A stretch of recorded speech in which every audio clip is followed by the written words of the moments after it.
إعلان مهم. 重要提示 Important announcement. Message important. Важное объявление. Anuncio importante.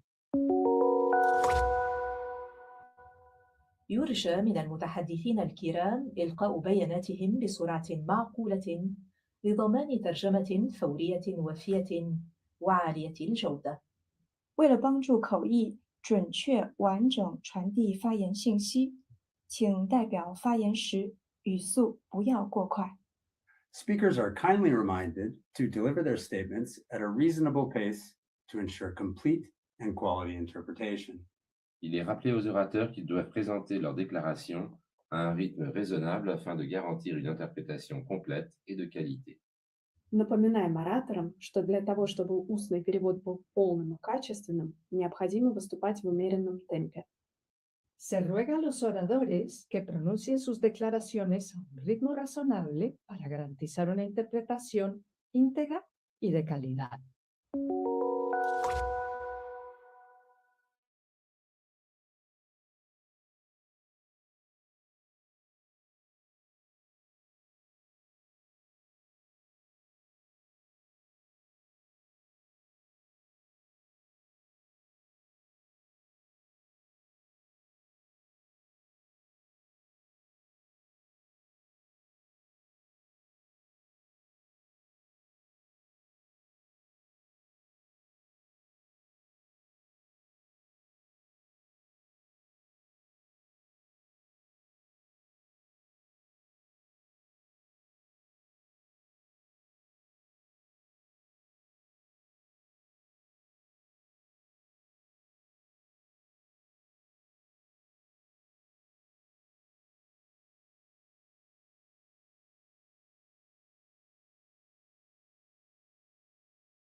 Good morning, colleagues. Before we start the formal session, let me just congratulate those members and observers whose national team have made it through in the World Cup, and our best wishes for those that have stayed behind for this year. It's interesting to see some countries have advanced more than previous World Cups. So congratulations to all. Excellencies, distinguished participants, I hereby declare open the 31st meeting of the 62nd session of the Human Rights Council. Excellencies, distinguished representatives, this morning we begin our consideration of draft resolutions. Before doing so, however, we should conduct a test of the electronic voting system. I ask the Secretariat to please activate the voting system.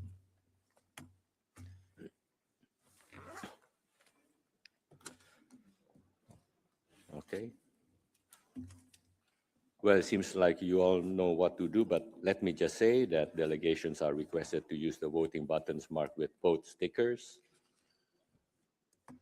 The plus button, the green plus button for yes, the red minus button for no, and the white zero button for abstention.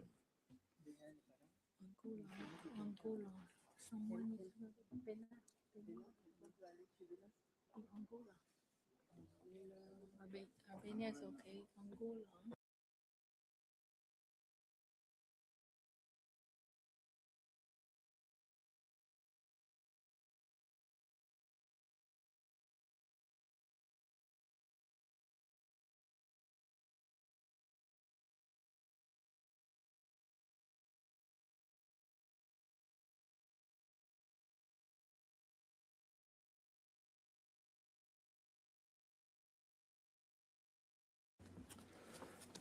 I ask that all of you, all delegates, confirm that their votes is accurately reflected on the screen. If so, I ask the Secretary to close the voting machine.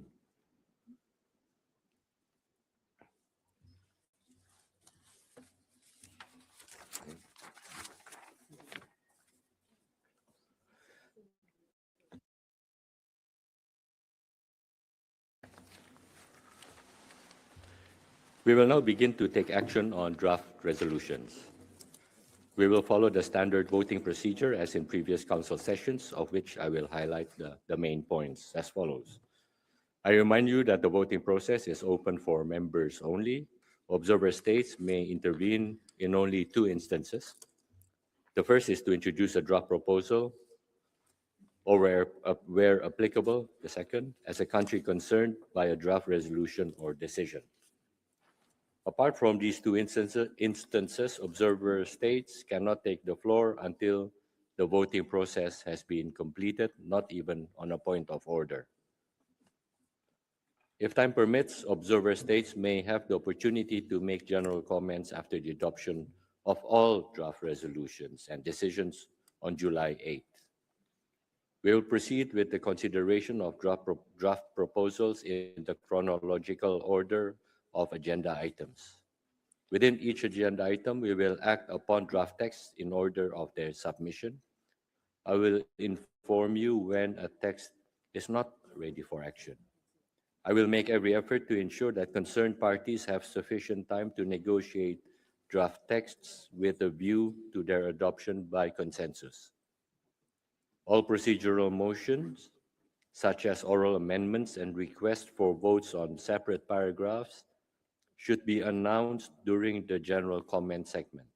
If this is not the case and a procedural motion is raised when the vote has already started with the explanation of votes before the vote, the motion will be deemed inadmissible. So please keep this in mind.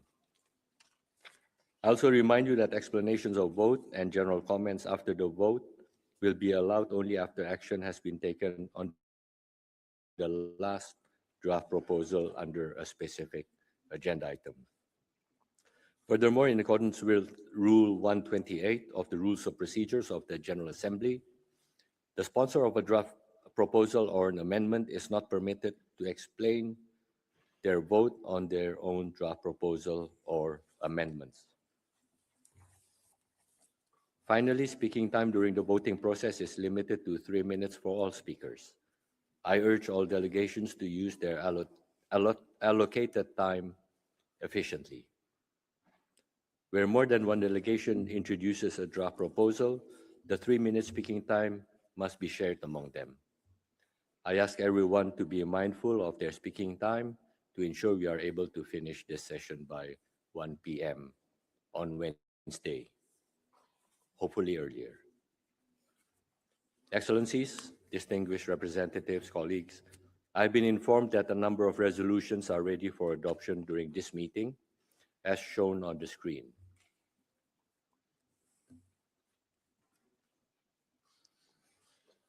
All the PBIs received have been posted on the HRC extranet, as previously communicated by the Secretariat and in line with the standard practice of the General Assembly.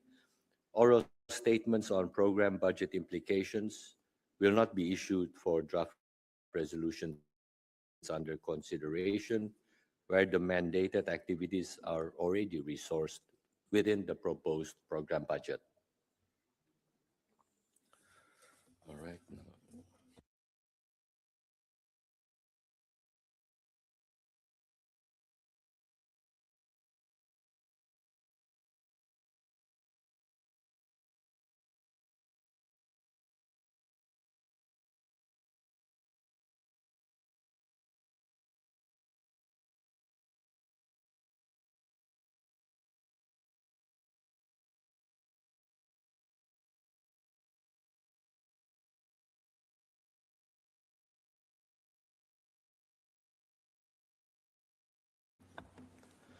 The Council will now consider draft proposal L48, entitled Human Rights Situation in and around El Obeid in the context of the ongoing conflict in the Sudan. I give the floor to the representative of the United Kingdom to introduce the draft text. You have the floor, Madam. Thank you, Mr. President. I deliver this statement on behalf of the Sudan Core Group, consisting of Germany, Ireland, the Netherlands, Norway, and the UK. Mr. President, as we heard from so many during the urgent debate last week, the imminent risk of large-scale atrocities in and around El Obeid demands our attention. Escalating drone strikes have killed civilians and destroyed civilian infrastructure in El Obeid. Key supply routes have been hit, along with fuel stations and the electricity grid. 500,000 civilians are in grave danger, at risk of atrocities that would deepen the wounds already inflicted on Sudan. Mr. President, just 8 months ago, this Council stood united in condemning the wave of devastating violence and displacement by the Rapid Support Forces in El Fasher. These horrors must not be repeated. The Rapid Support Forces must end their siege of El Obeid. All parties to the conflict must immediately de-escalate, facilitate safe, voluntary passage for civilians, and guarantee rapid, unhindered humanitarian access. Mr. President, we know that ending impunity in Sudan is essential for long-term peace. The key outcome of this resolution is the urgent inquiry to be carried out by the UN fact-finding mission. Its efforts to document and preserve evidence of any violations and abuses lay the groundwork for justice. Without it, accountability will remain out of reach and the cycle of impunity will continue. We also pay tribute to the Sudanese civil society actors who continue to serve their communities under extraordinary pressure. Their courage and resilience are a reminder of the values that this Council is designed to uphold. It is not enough to express shock and concern. We must take concrete action to support accountability for these crimes. This Council must make a reality of its role in preventing atrocities. The strongest signal we can send is to adopt this resolution by consensus today. Let us show the people of Obeid that they are not forgotten and that this Council will take action to prevent atrocities. Thank you. Thank you. I have been informed by the Secretariat that there are now 11 additional co-sponsors. And I now give the floor to members of the Council who wish to make general comments.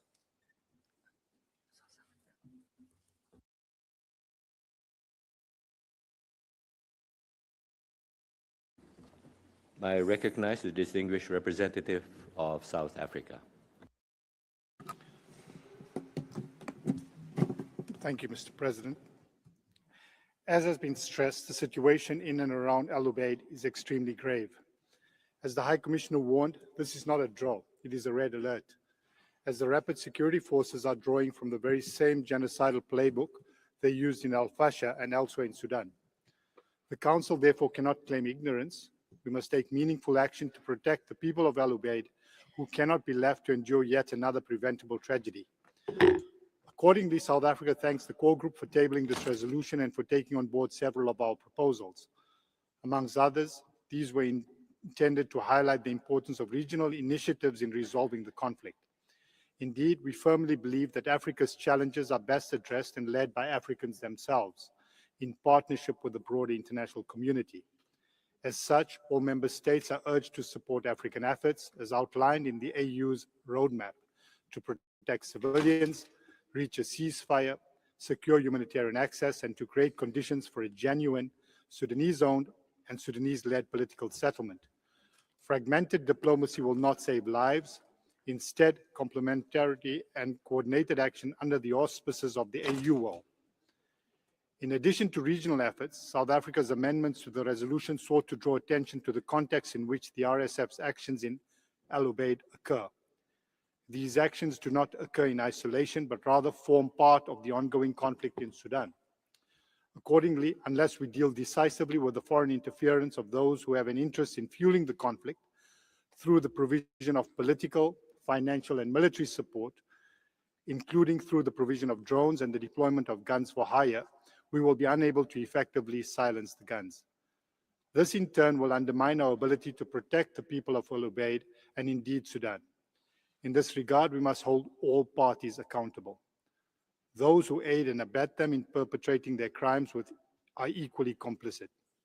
We would therefore have liked this aspect of the resolution to be stronger, since this lies at the very heart of the prolonged hostilities.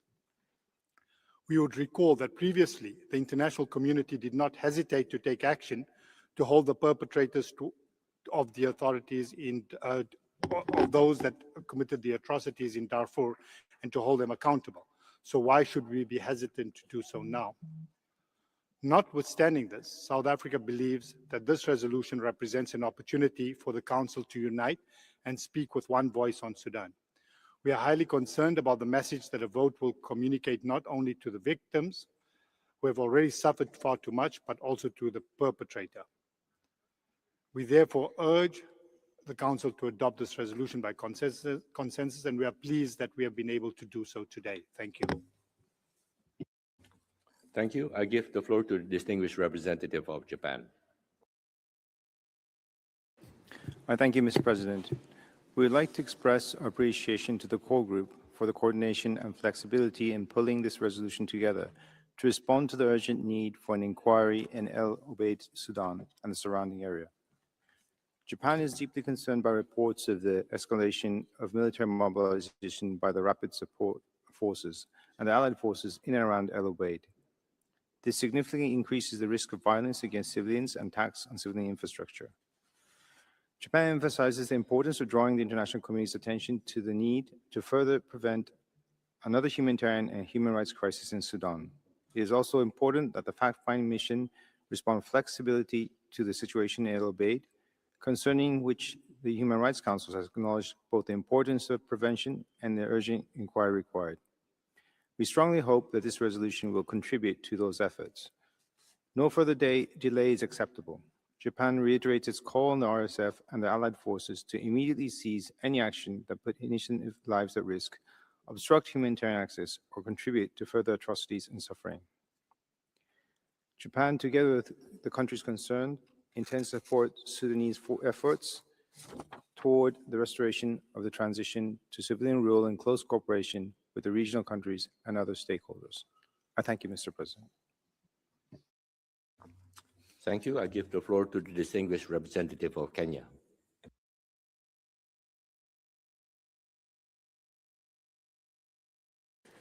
I thank you, Mr. President.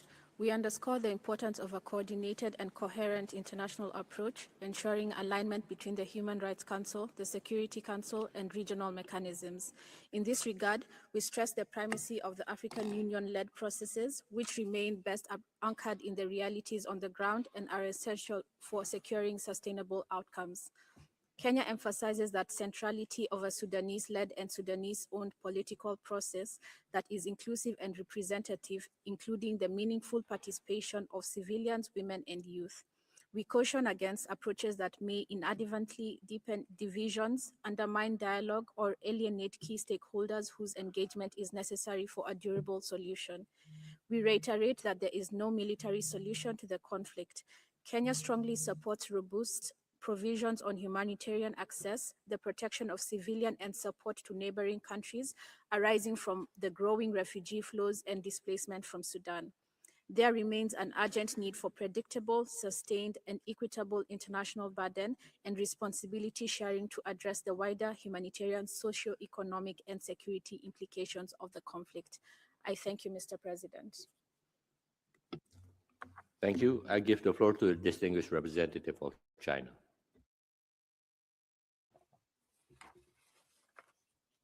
President, I would like to make an explanatory statement, not at this moment.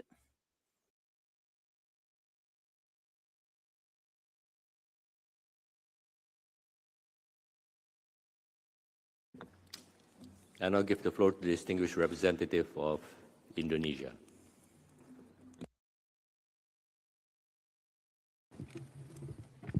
Thank you, Mr. President. Indonesia stands in solidarity with Sudan and its people. We support the objective of these resolutions to prevent a repeat of al-Fashir and to protect the people of El Obeid. We must be united in demanding immediate civilian protections and rapid, safe, and unhindered humanitarian access. As we consider these draft resolutions, let us be honest, words alone did not spare al-Fashir. If this resolution is to matter, we must be clear about what more is required. First, our response must be precise in attributing responsibility. A state defending its people cannot be equated with armed group attacking them. Blurring the line will only reinforce impunity, as we saw in al-Fashir. Second, words must be matched by actions on the ground. A resolution is only as meaningful as what follows it. This means, above all, ending the external flows of weapons, particularly the drones being used to attack civilians and civilian infrastructures and to force their displacement. This must end. We urge all states with influence to stop sustaining this conflict. And third, any response must respect the sovereignty, unity, and territorial integrity of the Sudan and must support and not supplant Sudanese-led efforts towards peace. On this basis, Indonesia supports the adoptions of these draft resolutions by consensus. I thank you, Mr. President. Thank you. We shall now hear from the concerned country. And I give the floor to the distinguished representative of the Sudan. شكرا جزيلا السيد الرئيس. Thank you very much, President.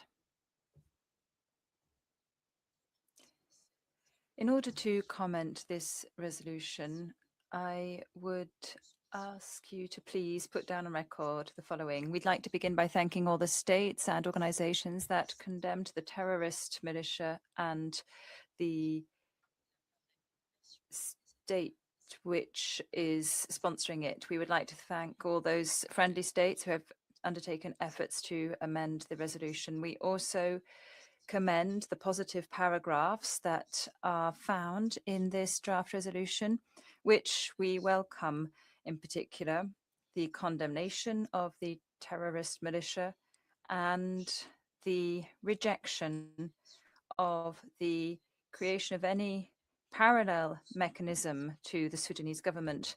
We also welcome those paragraphs which assert that we are committed to respecting Sudan's territorial integrity and independence, and also the paragraphs that condemn foreign interference and the supply of weapons, including drones, to the militia, which is bombing the city of El Obeid and other areas. This paragraph reiterates that it is a violation of the Security Council Resolution 1556. That said, despite the condemnation of foreign intervention, these paragraphs have opted for relatively vague language without naming the state that has violated the Security Council resolution.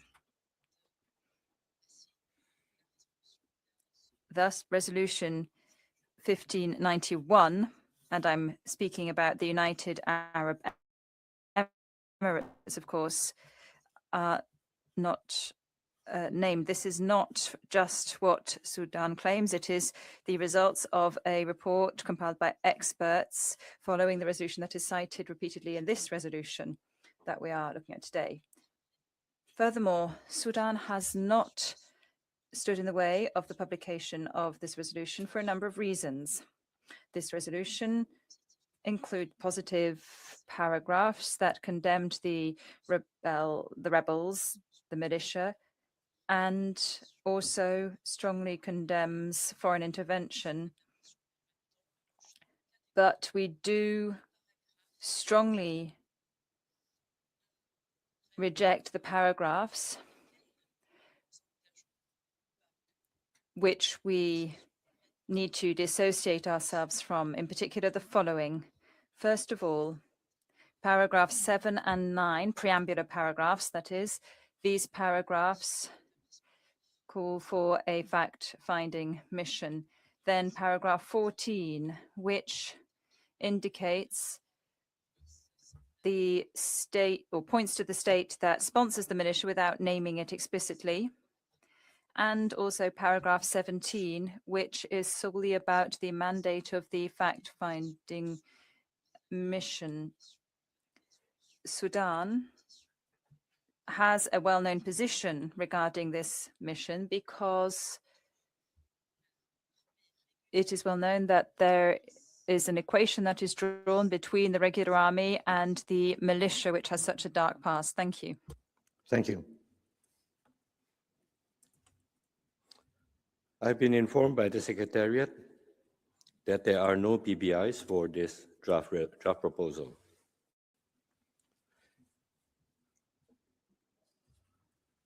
I now give the floor to members of the Council who wish to make explanations or vote before the vote on the draft proposal. I give the floor to a distinguished representative of China.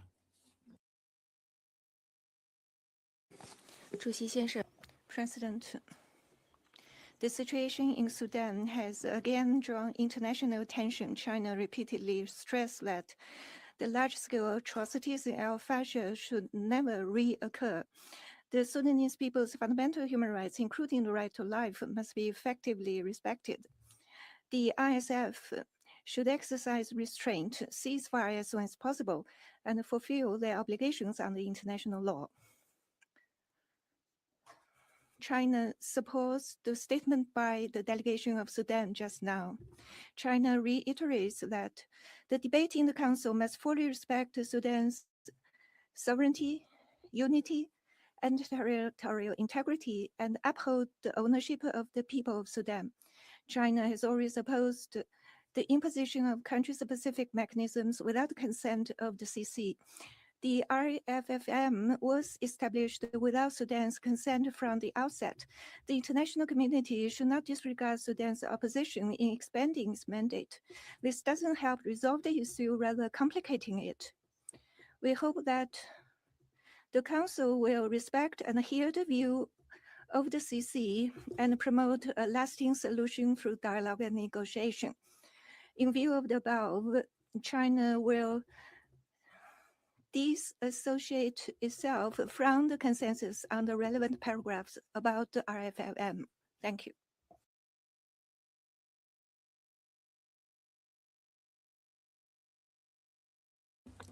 Thank you. I give the floor to the distinguished representative of Egypt.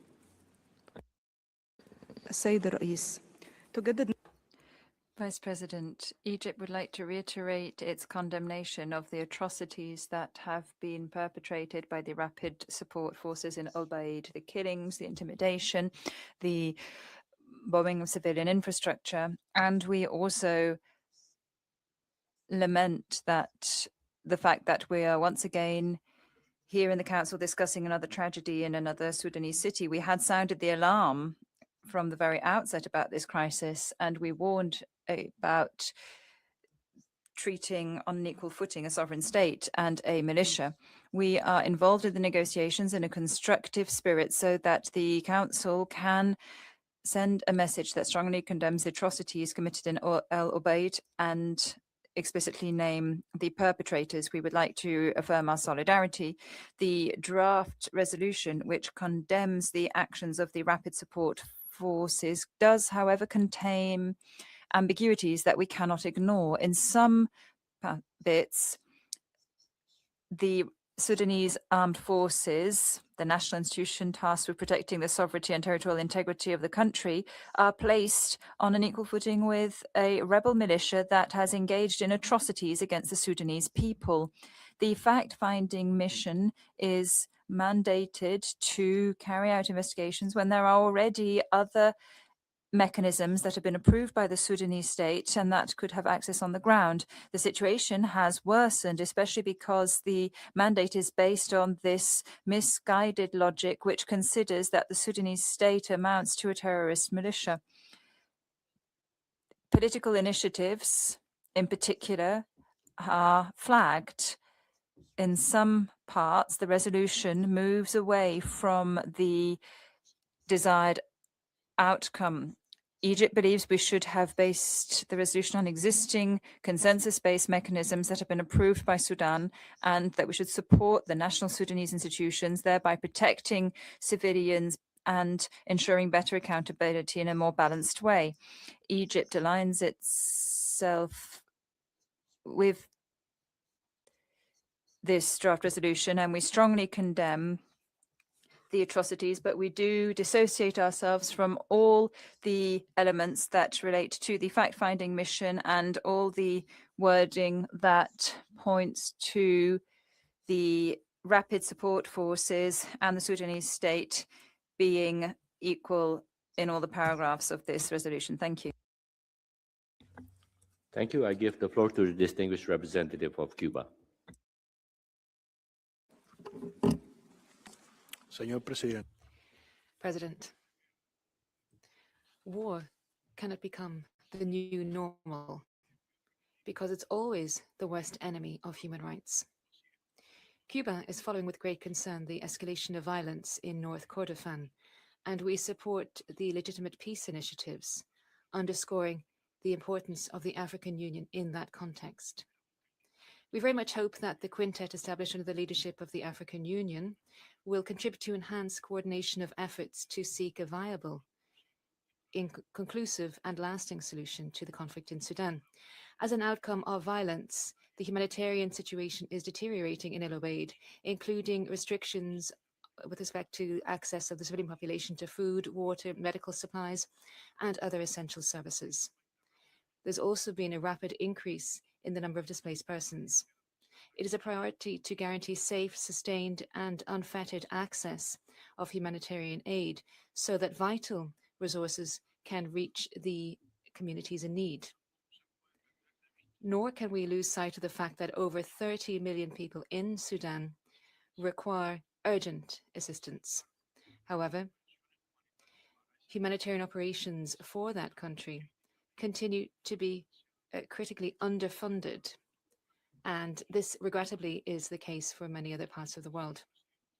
President, sovereignty, unity, and the territorial integrity of Sudan must be fully respected by all, including the Human Rights Council. The Sudanese government has very clearly expressed its willingness to cooperate with the team on the ground of the OHCHR so that it can monitor and report on human rights violations in El Obeid. This would complement the investigations carried out by the Sudanese authorities, including the Commission to investigate crimes and violations of international humanitarian law. However, draft resolution L48 does not adequately reflect the position of the country concerned, and there is a stress placed on further expanding the mandate of the fact-finding mission, which has proven to be ineffective. We cannot impose mechanisms which cannot be effective because they do not have the consent of the country concerned. Cuba will not oppose the consensus on draft resolution L48. However, we disassociate ourselves from the paragraphs referring to the fact-finding mission because of the reasons outlined. We call upon this Council to cooperate on the basis of good faith with the Government of Sudan and to provide an effective response to the human rights situation in El Ubaid, which requires urgent attention. Thank you very much indeed, sir. Thank you. I now give the floor to the distinguished representative of Pakistan. Thank you, Mr. President. Pakistan remains deeply concerned by the situation in and around El Ubaid amidst the buildup of rapid support forces and the growing risk of a ground offensive. The RSF's pattern of mass atrocities must not be repeated in El Ubaid. It must halt its assault, refrain from further escalation, and comply in full with international humanitarian law and ensure the protection of civilians. Sudan is a major Arab and African country and a member of the OIC. The conflict in the country, now in its fourth year, has brought immense suffering to the Sudanese people and all their rights. Its spillover effects have exacerbated the already volatile regional situation.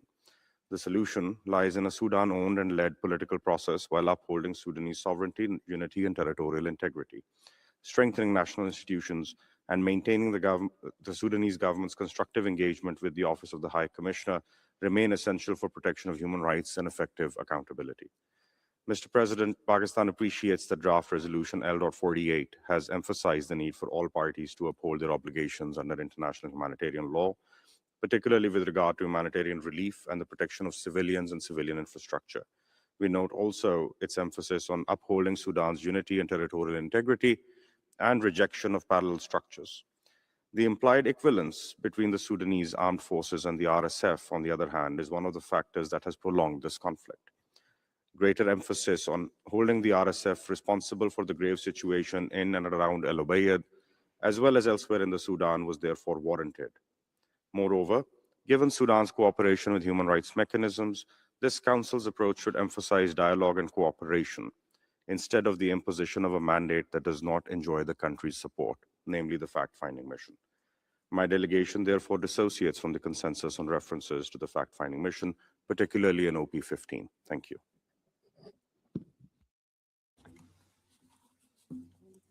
Thank you. I see no further request for explanation of vote before the vote.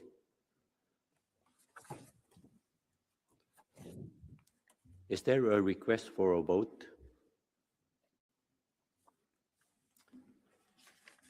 I see no such request. May I take it that draft proposal L48 may be adopted without a vote?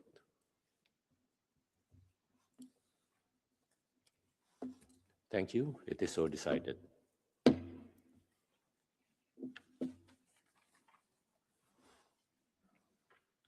We will now move to explanation of vote and general comments after the vote on resolutions under this agenda item 1. Since there is only one item, are there any delegations wishing to take the floor for an explanation of vote after the vote? I see no such request.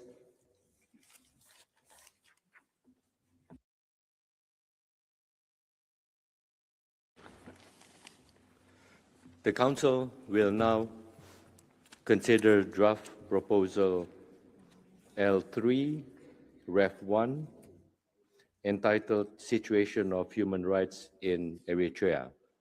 So we now move to item 2. And now this is draft proposal L3/Ref 1 on the situation of human rights in Eritrea. And I give the floor to the representative of Ireland to introduce a draft text.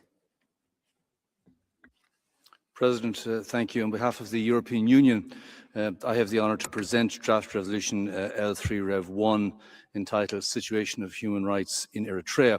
This resolution seeks to renew the mandate of the Special Rapporteur for an additional year. At the outset, we stress that the EU has appreciated the increased dialogue with Eritrea and looks forward to strengthening this dialogue further. There have been some encouraging developments since last year's resolution, including a human rights training conducted by the Office of the High Commissioner for Human Rights in Asmara and the release of arbitrarily detained persons. This is a welcome development and one we believe should be continued. However, as reported by the Special Rapporteur, systematic human rights violations and abuses have continued in Eritrea, including enforced disappearance, decades-long arbitrary detention, and the persecution of political opponents, journalists, and religious groups.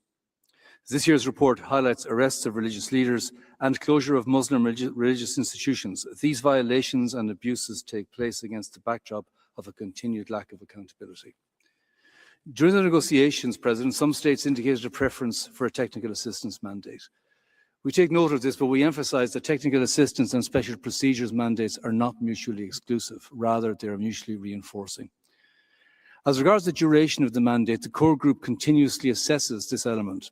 However, traditionally in this Council, mandates have concluded when the countries concerned have engaged with the established mechanisms, taken concrete steps forward, and implemented reforms to improve the human rights situation of their populations. To date, this has not been the case with Eritrea, and therefore, in our view, the mandate of the Special Rapporteur should be renewed. This work is essential for monitoring and reporting on the human rights situation, as well as for advancing accountability when no domestic avenues for justice or redress exist. President, we encourage Eritrea to consider taking up the genuine offers for constructive cooperation by the Special Rapporteur and the OHCHR to improve all aspects of human rights in the country. We also hope to continue strengthening our bilateral dialogue with Eritrea to address human rights and other areas of mutual interest. We thank all the delegations for their cooperation on this text, and we hope that this resolution can be adopted by consensus. Thank you, President. Thank you.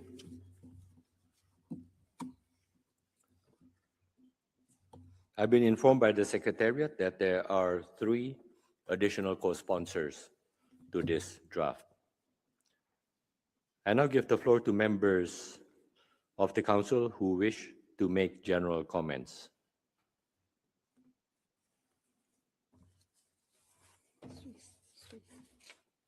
I give the floor to the distinguished representative of Switzerland.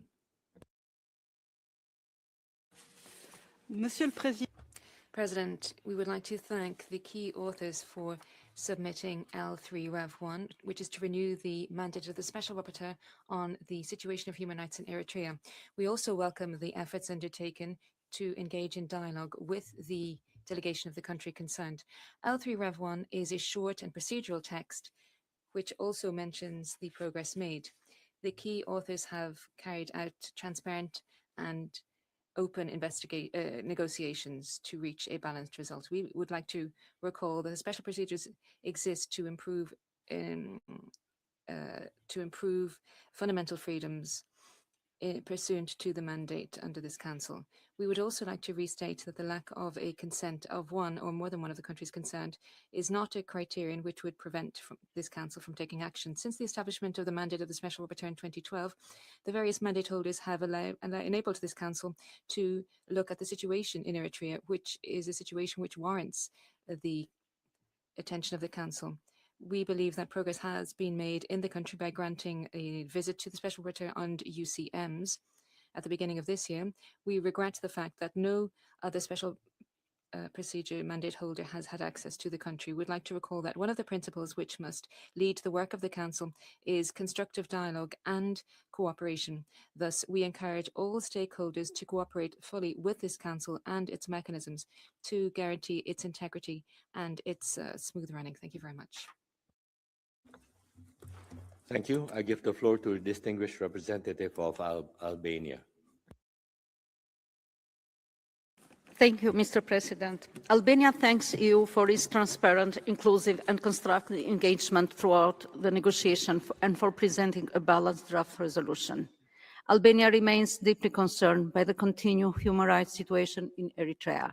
Despite some limited positive development, as acknowledged in the draft resolution, including the release of some arbitrarily detained individuals, Eritrea's engagement with fourth cycle of Universal Periodic Review and recent cooperation with Office of High Commissioner through human rights training activities, serious and persistent human rights violations continue to be reported.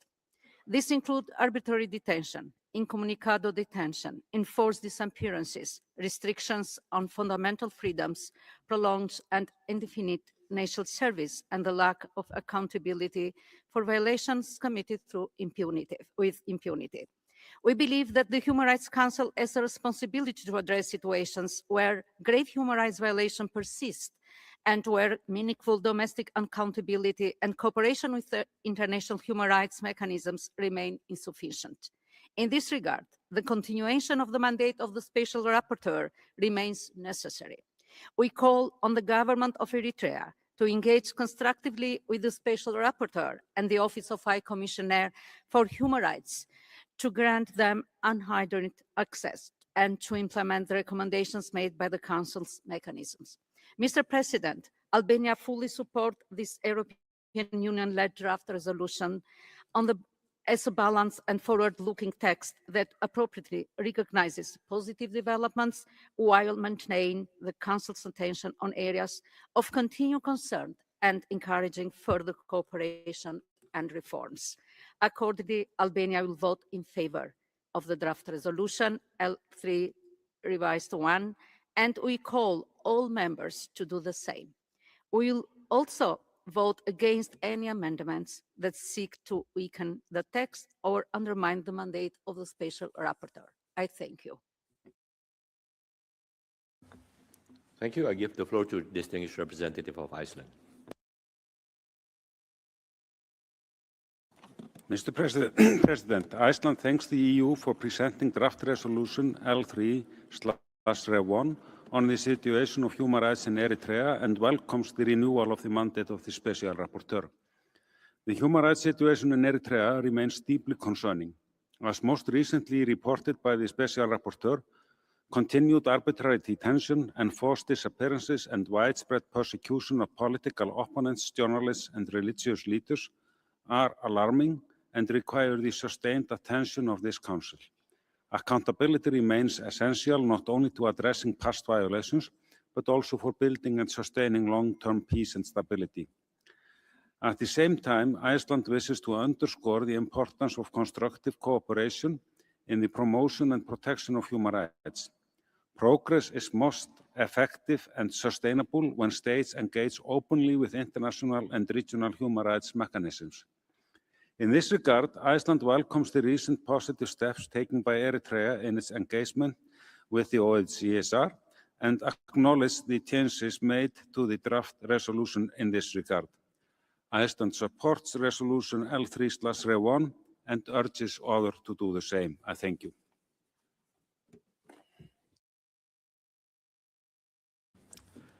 Thank you. I see no further requests for general comments. And now we shall hear from the concerned country, and I give the floor to the distinguished representative of Eritrea. I thank you, Mr. President. 14 years ago, this Council established a country-specific mandate on Eritrea under the guise of promoting and protecting human rights. Today, member states are once again called upon to reconsider its renewal. While the mandate has generated annual reports, recurring debates, and successive resolutions, it has, however, become a cyclical exercise that perpetuates confrontation. The credibility of the Council rests not on the longevity of its mandates, but on their fidelity to the principles of General Assembly Resolution 60/251, objectivity, impartiality, non-selectivity, constructive dialogue, and cooperation. Yet, year after year, the Council has witnessed substantially unchanged draft resolutions, coordinated interventions, and predictable voting patterns that persist irrespective of the substance of the deliberations. Over the course of the 14 years, The mandate has repeatedly circulated serious allegations that Eritrea has consistently disputed as being unverified, selective, or insufficiently substantiated, contributing to a cumulative narrative that has unfortunately, unfairly damaged the reputation of Eritrean institutions and society without the rigorous evidentiary scrutiny that should accompany claims of such gravity. Regrettably, even recent statements delivered on behalf of the Office of the High Commissioner of Human Rights have repeated allegations that were neither adequately verified with nor meaningfully put to the government of Eritrea prior to their public presentation, thereby compounding concerns about balance, accuracy, and due process. Equally concerning is the financial burden of maintaining this mandate. Over 14 years, its cumulative program budget implications have exceeded $8 million, a significant commitment to scarce UN resources at a time of acute financial constraints. The opportunity cost is undeniable. Resources of this magnitude could have supported technical cooperation and national capacity building with measurable results. Under Eritrea's policy of self-reliance, a comparable investment has financed more than 40 solar-powered regional water systems, providing safe drinking water to over 100,000 people, while also contributing to the rehabilitation of public hospitals. The contrast is clear. Meaningful progress is achieved through partnership and practical cooperation, not the indefinite, continuation of ineffective mandates. If this resolution is to pass, Eritrea will no longer engage with the Council on this mandate. Eritrea's decision to disengage from this annual exercise should not be misconstrued. It reflects the considered conclusion that continued participation in a process with a predetermined outcome only serves to legitimize a mechanism that has exhausted both its credibility and its utility. Eritrea remains committed to the engagement through the UPR, treaty bodies, technical cooperation, and genuine dialogue grounded in sovereign equality and mutual respect. Ultimately, this vote is not about Eritrea any longer. It's about the credibility of this Council and its willingness to apply the same standards of effectiveness, accountability, and periodic review to its own mechanisms. We therefore call on this Council to reject the draft resolution and bring this mandate to an end. Thank you, Madam. I thank you. Thank you. I've been informed by the Secretariat that there are PBIs for this draft resolution. The corresponding PBI oral statement has been made available on the HRC extranet. And I'll give the floor to members of the Council who wish to make explanations of vote before the vote on the draft proposal L3/Ref1. I give the floor to the distinguished representative of China, followed by the UK. Mr. President, we support the statement by the delegation of Eritrea. The work of HRC should adhere to principles of universality, fairness, objectivity, and non-selectivity. China has always advocated that countries should deal with their differences through constructive dialogue and cooperation, instead of politicizing human rights issues and applying public pressure. We oppose setting up country mechanism without the consent of the countries concerned. Regrettably, the resolution's proponent countries ignored the wish of the country concerned and repeated clear requests by its government for HRC to terminate the mandate of the special rapporteur, forcing through the extension of the mandate, attempting to impose external standards on its development, and interferes in its internal affairs. China expresses serious concern over this. In view of the above, China will express our vote and vote against this resolution. We appeal to other member states to do the same. Thank you. Thank you. I would like to inform the Council that the UK has withdrawn its co-sponsorship of this draft resolution as reflected in E-Delegate and can therefore intervene on this resolution, and I give the floor to the distinguished representative of the UK, followed by Cuba. Thank you, Mr. President. The UK remains concerned by the human rights situation in Eritrea. The system of indefinite national service has a suffocating impact on the lives of Eritreans, especially young people, and has contributed to mass emigration, including to the UK. It requires urgent reform. We welcome areas of progress that have been made in Eritrea, including relating to essential health services and education. In particular, and as recognised in this draft resolution, we are pleased to see the release of some arbitrarily detained persons held for political or religious reasons. We encourage the Eritrean government to extend these releases to the many more that remain arbitrarily detained.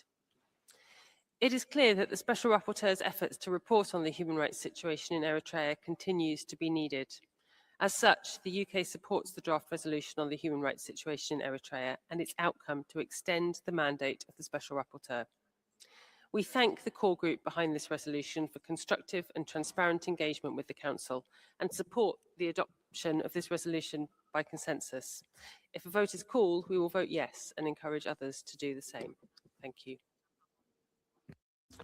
Thank you. I give the floor to the distinguished representative of Cuba, followed by Egypt.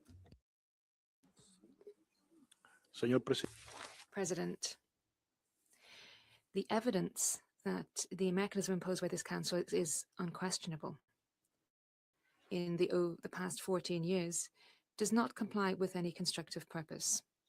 Year after year, the same discussions take place. The same resolutions are reiterated, and there's a proliferation of costly reports, who very few actually read. The annual renewal of the mandate of the Special Rapporteur has become a goal in and of itself without any genuine impact on the progress of human rights. Under no objective circumstances could this exercise be qualified as minimally efficient. This has become a political, sterile exercise.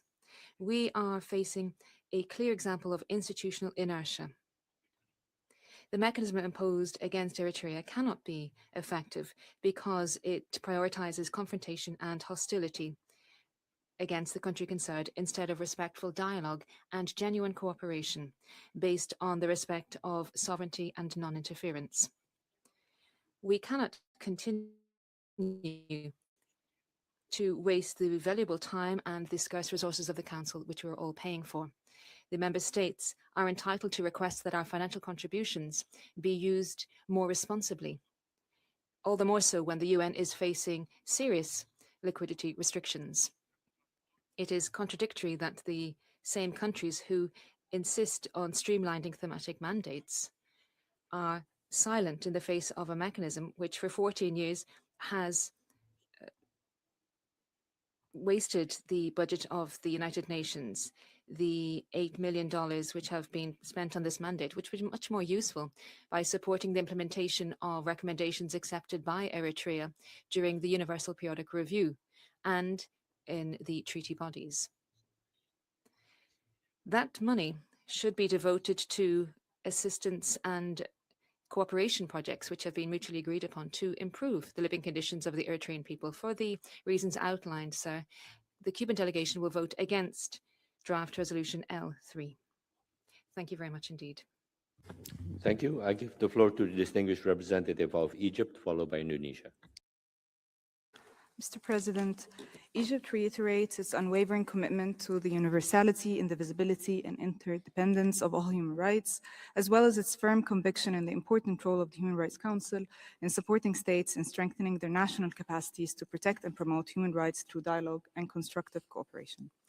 Egypt reaffirms that states bear the primary responsibility for the promotion and protection of all human rights and fundamental freedoms in line with their respective international human rights obligations.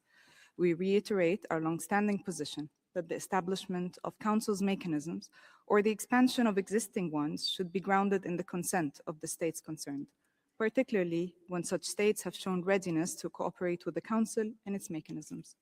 In this regard, Egypt notes the steps taken by Eritrea in the field of human rights, despite challenges it has been facing including its engagement with the Universal Periodic Review and its cooperation with the Office of the High Commissioner.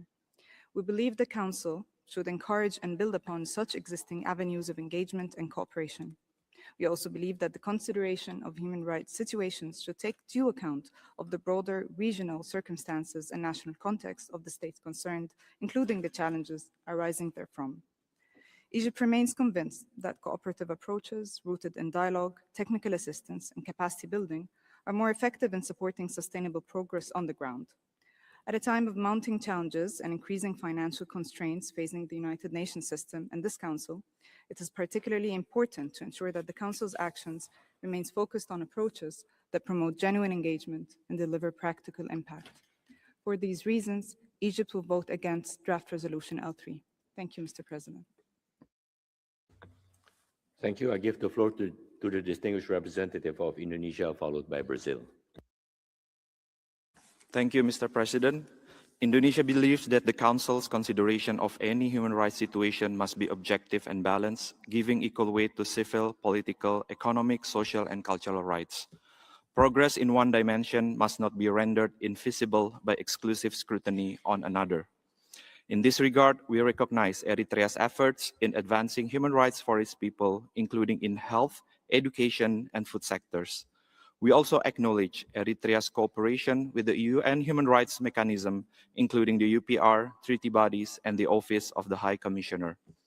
Yet, after 14 years, the mandate of the Special Rapporteur on Eritrea continues to be renewed without consent of the state concerned. During the interactive dialogue with the SR, several delegations questioned how this mandate could be effectively contribute to improving the situation on the ground. We consider these concerns worth further reflection by this Council. In our view, concrete change is best achieved through cooperation with the state concerned. Without it, country-specific mechanisms risk becoming symbolic rather than substantive. For these reasons, Indonesia will remain abstain on this draft resolution. As no country is without human rights challenges, we encourage Eritrea to continue addressing its own in line with its international human rights obligation and national priorities.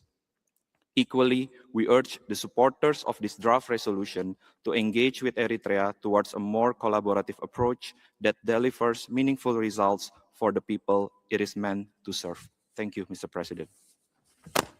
Thank you. I give the floor to the distinguished representative of Brazil. Thank you, Mr. President. Brazil is following the situation of human rights in Eritrea with great concern. We recognize the progress achieved on economic and social rights, particularly in health and education, and the initial steps taken towards releasing some arbitrarily detained individuals. However, we note with regret the absence of more tangible progress on the ground, and we encourage renewed efforts to achieve change. We welcome the capacity building training conducted by the OHCHR in Asmara, but we remain concerned by the continued lack of full cooperation with the Special Rapporteur and other special procedures. We urge the government of Eritrea to cooperate with HRC mandates and to implement the concrete benchmarks proposed, particularly regarding the rule of law, national service reforms, and the protection of fundamental freedoms. Brazil will vote in favor of this resolution because we believe that extending the mandate of the Special Rapporteur for another year remains a useful tool to help Eritrea overcome its human rights challenges. In our view, this resolution serves as a critical framework for the Eritrean government to strengthen cooperation with international mechanisms. Thank you. Thank you. I see no further request for explanation of vote before the vote. I understand there is a request for a vote from the delegation of China.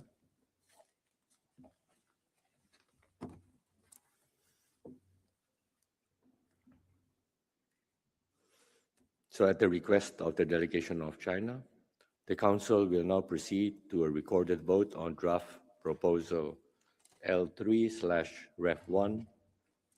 I now ask the Secretariat to open the voting machine. And I request all delegations to register their votes.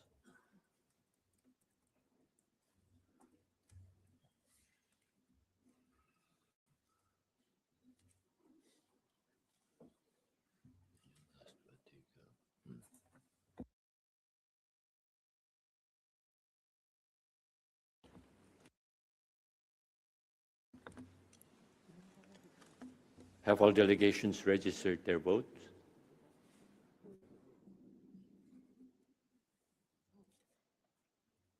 Please check if your vote is accurately reflected on the screen.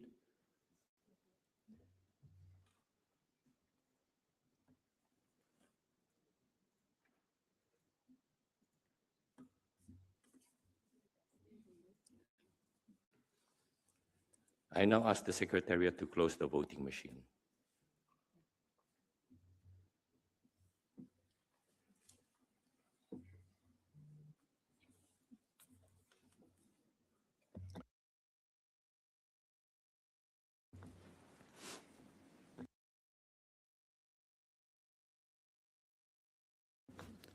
The results of the recorded votes are as follows: 23 in favor, 6 against, and 17 abstention.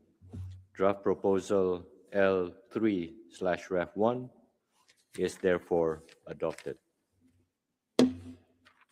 A copy of the results of the vote will shortly be uploaded to the extranet.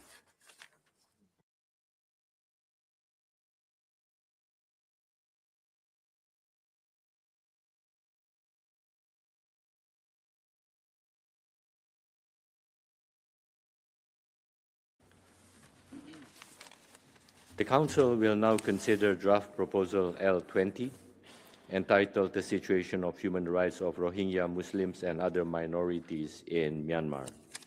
I give the floor to the representative of Pakistan to introduce the draft text. You have the floor. Thank you again, Mr. President. On behalf of the OIC Group, I have the honor to introduce draft resolution entitled Situation of Human Rights of Rohingya Muslims and Other Minorities in Myanmar, as contained in document L.20. We note with grave concern that the incidents of human rights violations against Rohingya Muslims and other minorities in Myanmar have continued unchecked.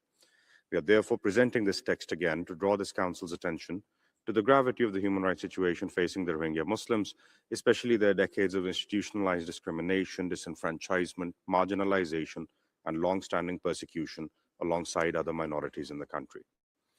Mr. President, the High Commissioner for Human Rights has repeatedly raised alarm over renewed violence and property destruction in Rakhine State. The Special Rapporteur on the situation of human rights in Myanmar has likewise sounded the alarm. Yet successive authorities have failed to uphold their obligations towards Rohingya Muslims and other minorities, perpetuating their marginalization and systematic violations of their fundamental rights. Accountability for grave violations and abuses remains a priority. We therefore call for international, independent, and transparent investigations to hold perpetrators to account and to strip away impunity that has long enabled systemic discrimination against the Rohingya. The resolution also renews this Council's call on the international community to maintain strong political solidarity with the Rohingya and to continue providing adequate financial support for humanitarian and protection efforts. The forcibly displaced Rohingya Muslims and other minorities must be able to return to their places of origin in Myanmar in a voluntary, safe, dignified, and sustainable manner. Mr. President, the text before the Council in document L.20 is the result of inclusive and transparent consultations with member states and civil society. We, the sponsors, appreciate their active and constructive engagement and have made every effort to accommodate the range of views expressed. We have carefully considered and accommodated suggestions to review the operative part of the text in line with the Council's focus on rationalization and in order to streamline its program of work. We are grateful for the support received for the OIC's initiative and hope that the Council would join consensus on Resolution L.20 in solidarity with the Rohingya Muslims and other minorities in Myanmar and their full enjoyment of all human rights. Thank you. Thank you. I've been informed by the Secretariat that there are 3 additional co-sponsors. And I now give the floor to members of the Council who wish to make general comments.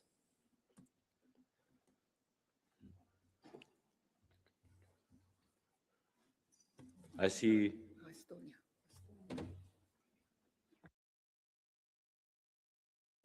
I give the floor to the distinguished representative of Estonia. President, I have the honor to speak on behalf of the EU member states that are members of the Human Rights Council. This general comment has been agreed by the European Union as a whole. We thank the OSCE for presenting L20 on the situation of human rights of Rohingya Muslims and other minorities in Myanmar. The EU remains gravely alarmed by the situation in Myanmar.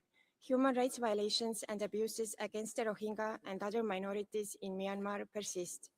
As the OHHR reported, airstrikes by the Myanmar military remain the single largest cause of destruction and suffering. The holding of elections by the Myanmar military, which were neither free nor fair, only intensified violence. The EU welcomes the draft resolution's strong condemnation of atrocities and its call for cessation of violence by all parties. We acknowledge improvements in this year's text. We regret that the resolution does not include language on halting arms transfers to Myanmar, despite repeated calls by the High Commissioner and the Special Rapporteur. We are convinced that L20 should have better reflected the responsibility of the Myanmar military for the overwhelming majority of human rights violations and abuses, and violations of international humanitarian law. The EU recognizes and supports Bangladesh's efforts in accommodating over 1 million Rohingya refugees. Conditions for their safe, voluntary, dignified, and sustainable return to Myanmar, which includes unfettered humanitarian access to Rakhine State and meaningful progress in addressing the root causes of the crisis, are not in place. This too would have been clearer in L20. President, we would like to warmly thank the pen holders for their constructive approach in the negotiations. In particular, we welcome the OIC's efforts towards the rationalization of the work of this Council on the situation in Myanmar, while ensuring it remains a priority for this Council. All victims of violence and repression in Myanmar, including Rohingya and other ethnic or religious minorities, deserve a resolute message from this Council, assuring them of our support, our commitment to justice, and our determination to hold perpetrators accountable. With these considerations, we can join consensus on this resolution. Thank you. Thank you.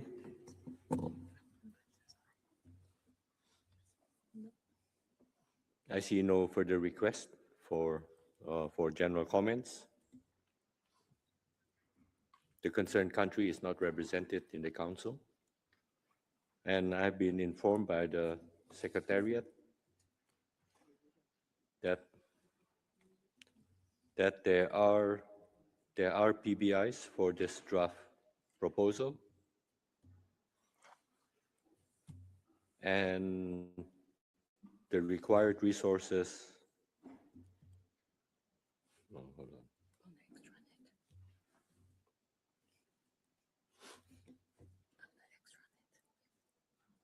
Okay. The corresponding PBI oral statement has been made available on the HRC extranet.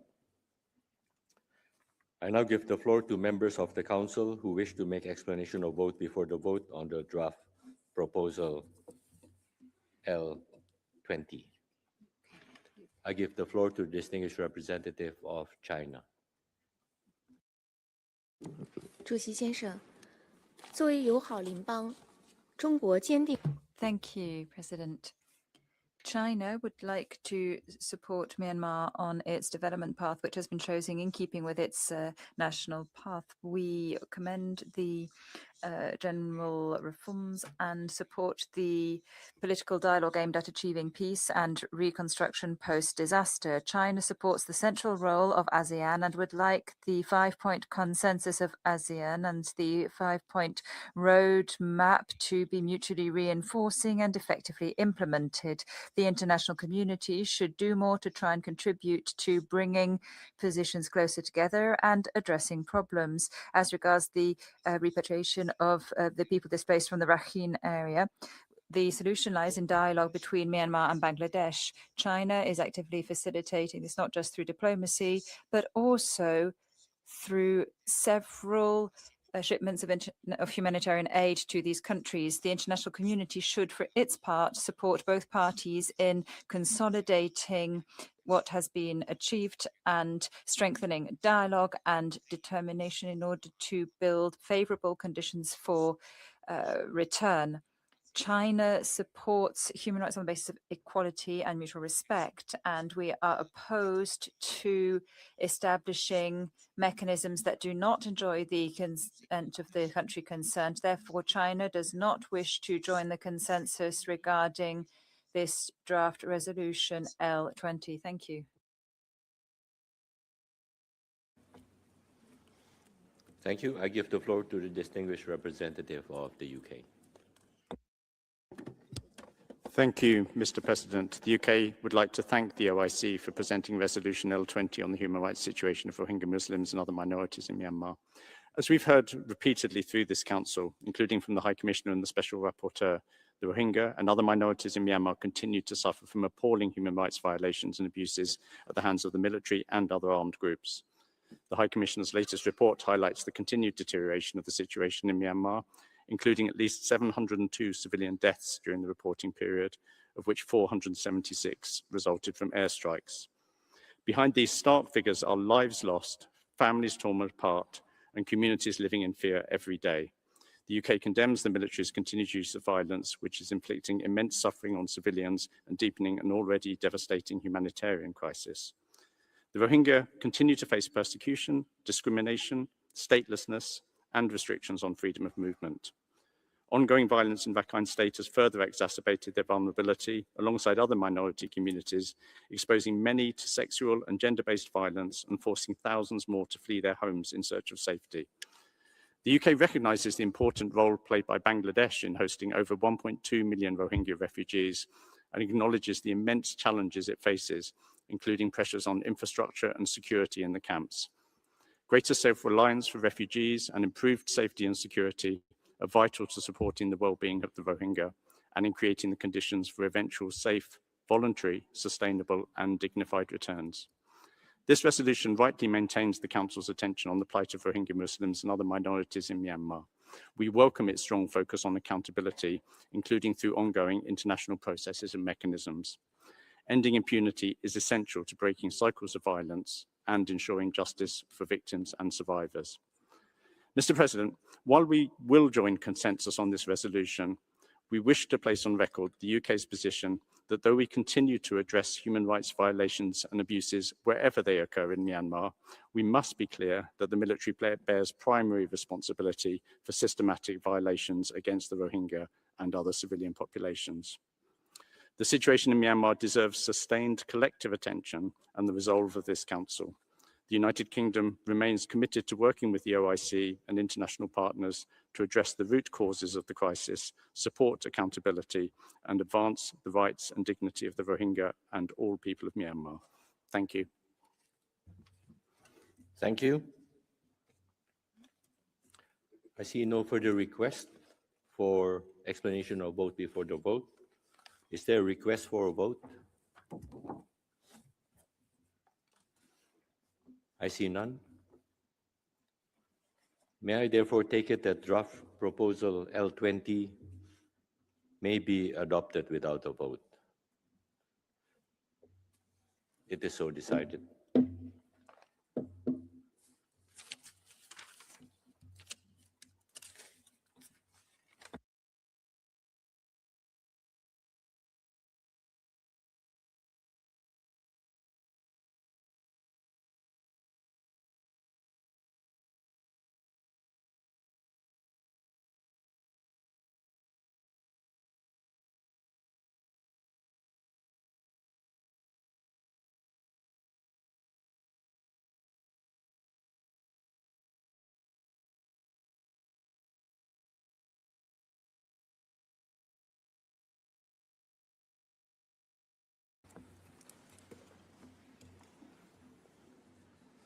Colleagues, the Council will now consider draft proposal L25/Rev1 as orally revised, entitled Human Rights Implication of the Obstructions and Denial of Humanitarian Access and Threats to the Safety of Humanitarian Personnel in Armed Conflict.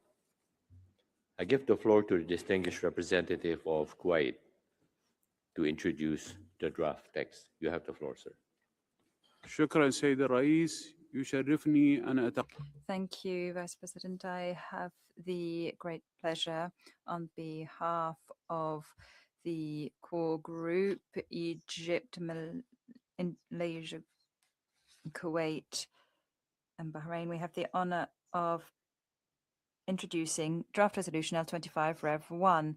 This comes at a sensitive time when humanitarian needs are on the rise, as is the need to grant humanitarian access and protect humanitarian personnel in armed conflict zones around the world, where the challenges continue to mount on the ground. Ensuring humanitarian access without any obstacle is the prerequisite for civilian life in times of war. When supply is hindered, catastrophic consequences affect the most vulnerable. Children end up without food, the wounded end up without medical care, and this leads to very difficult living conditions.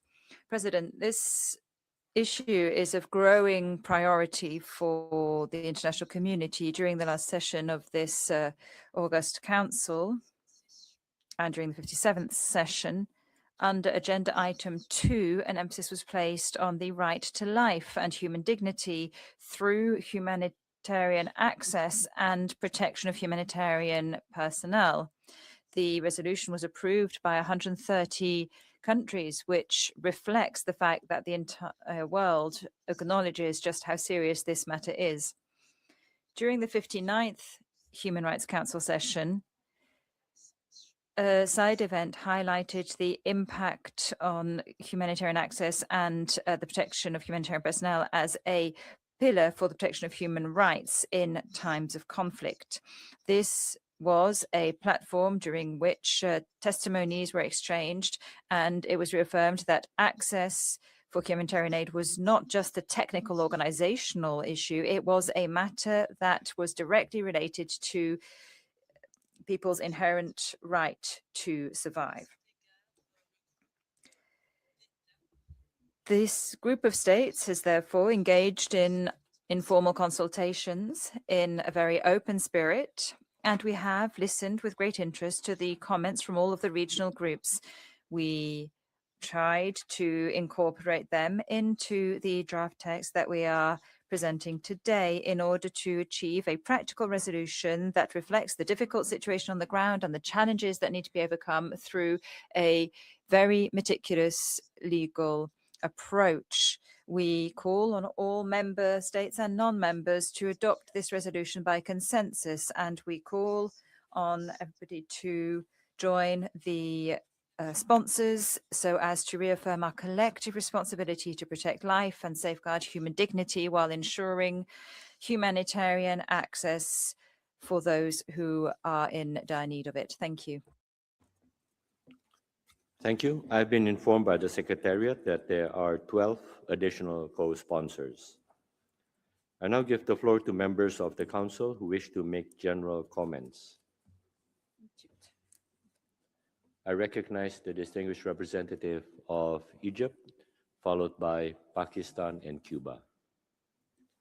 السيد الرئيس يتشرف وفد مصر President, we have the honor of delivering this statement as a member of the core group, and this resolution comes at a time where armed conflicts are spreading, humanitarian needs are on the rise,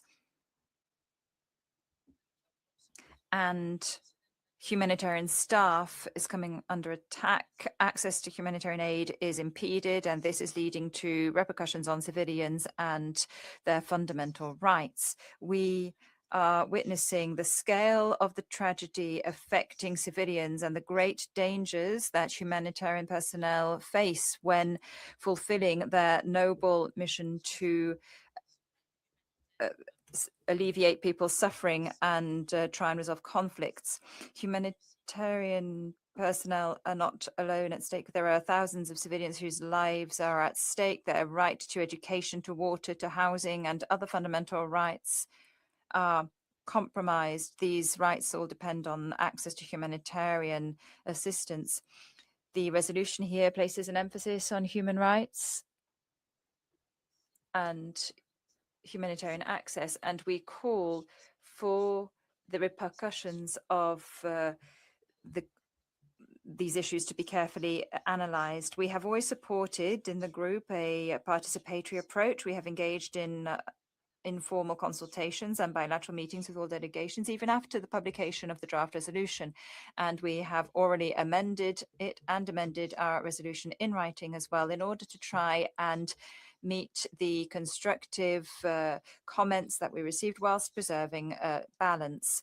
The draft resolution was sponsored by 65 states from all regional groups, which really reflects that the protection of humanitarian personnel and humanitarian access is a collective responsibility. It must be safe and unhindered, and it is a collective responsibility for all of the international community. We hope that this draft resolution will be approved by consensus so that we can translate our collective commitment into action and protect humanitarian personnel and ensure that humankind is not the victim of armed conflicts. Thank you.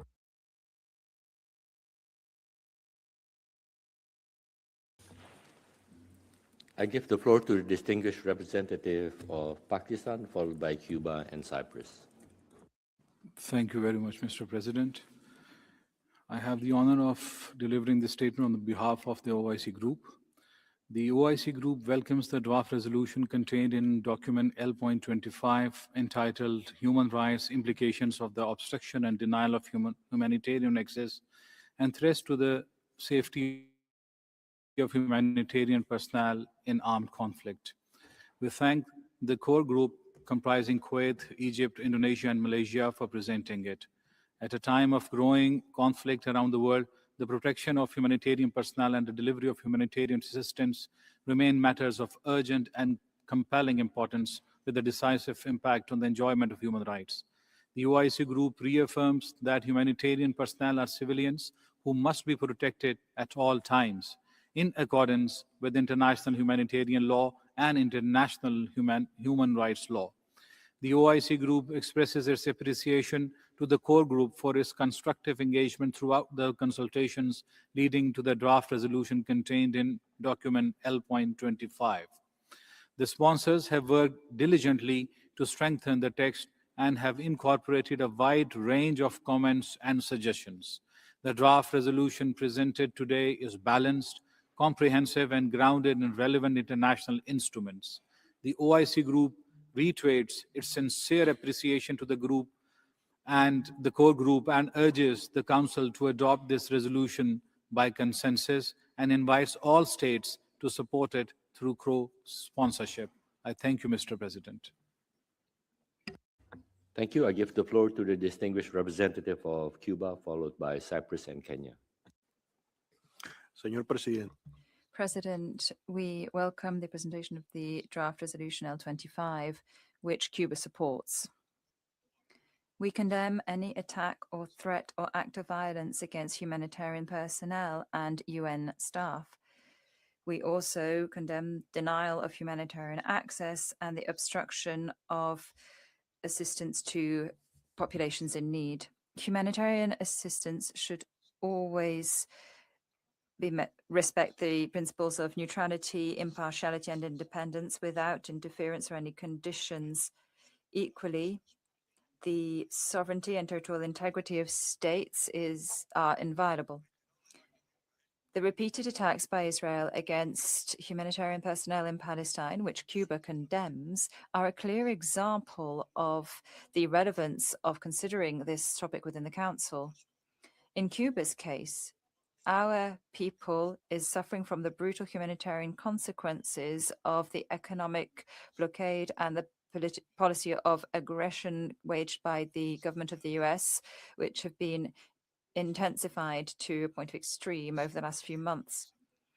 The economic energy noose that has been imposed on Cuba for the last few months is like a naval blockade. In other words, it is tantamount to an act of war. The Cuban population is subjected to a cruel collective punishment which jeopardizes its humanitarian independence. It is impossible to quantify the damages caused by this policy of suffocation against the Cuban people. The energy blockade is also impeding work in Cuba and the work of UN agencies there. UN agencies cannot distribute through dozens of containers worth of humanitarian goods in our country due to this energy blockade, and also donations coming from third parties and multilateral organizations cannot reach the Cuban population. The United States has tried to unsuccessfully block the World Food Programme from approving food aid for the Cuban people. As everybody is aware, Cuba also faces the public threat of military aggression from the United States, which, should this come to pass, would trigger a humanitarian disaster. This situation requires urgent attention because the multidimensional aggression against Cuba is already underway and it is stepping up. It is not a future or looming threat, but a crime against humanity that is taking place right now. We call on the members of the Human Rights Council to adopt L25 by consensus. Many thanks. Thank you. I give the floor to the distinguished representative of Cyprus, followed by Kenya and Switzerland. Thank you, Mr. President. Cyprus appreciates the objective of this resolution, namely to address the human rights implications of the obstruction and denial of humanitarian access, as well as the threats to the safety of humanitarian personnel in situations of armed conflict. In this context, we wish to put on record our understanding of the references to international humanitarian law as lex specialis, as reflected in this and any other draft resolution to be considered during this session. International human rights law continues to apply in situations of armed conflict, including in situations of occupation. The relationship between international humanitarian law and international human rights law should not be understood as one of automatic displacement or general precedence of one body of law over the other. Rather, consistent with the recent jurisprudence of the ICJ and the European Court of Human Rights, where both bodies of law apply, they should be interpreted and applied in a coherent and harmonious manner, taking into account the specific circumstances of each case. Accordingly, references to international humanitarian law as lex specialis should not be understood as excluding or limiting the continued application of international human rights law. I thank you. Thank you. I give the floor to the distinguished representative of Kenya, followed by Switzerland and Iraq. Mr. President, Kenya reaffirms that the protection of humanitarian personnel and the facilitation of safe, rapid, and unhindered humanitarian access are fundamental obligations under international humanitarian law. We remain deeply concerned by the increasing attacks against humanitarian personnel and the obstruction of humanitarian assistance, which not only endanger those delivering life-saving assistance, but also deprive affected populations of access to food, water, medicine, and other essential services. The protection of humanitarian personnel is indispensable to safeguarding the human rights and dignity of civilians affected by armed conflict. Kenya continued contribution to regional peace efforts and humanitarian response has underscored the critical importance of safeguarding humanitarian personnel and ensuring safe, rapid, and unhindered humanitarian access. Both are essential to protecting affected communities in armed conflict and ensuring the effective delivery of life-saving humanitarian assistance. Kenya therefore welcomes the resolution's reaffirmation of humanitarian principles of humanity, neutrality, impartiality, and independence, and its recognition of the important role played by national and locally recruited humanitarian personnel who often face the great risks while serving their communities. Thank you, Mr. President. Thank you. I give the floor to the distinguished representative of Switzerland, followed by Iraq and Indonesia. Monsieur le Président. President, we would like to thank the delegations of Kuwait, Egypt, Indonesia, and Malaysia for presenting draft resolution L25 as revised. Switzerland attaches major importance to the protection of humanitarian staff. This is a topic that we have brought to the United Nations Security Council through the adoption of Resolution 2730. We would like to take this opportunity to put forward the Secretary General's recommendations on measures to prevent and respond to attacks against humanitarian staff, as requested in Resolution 2730.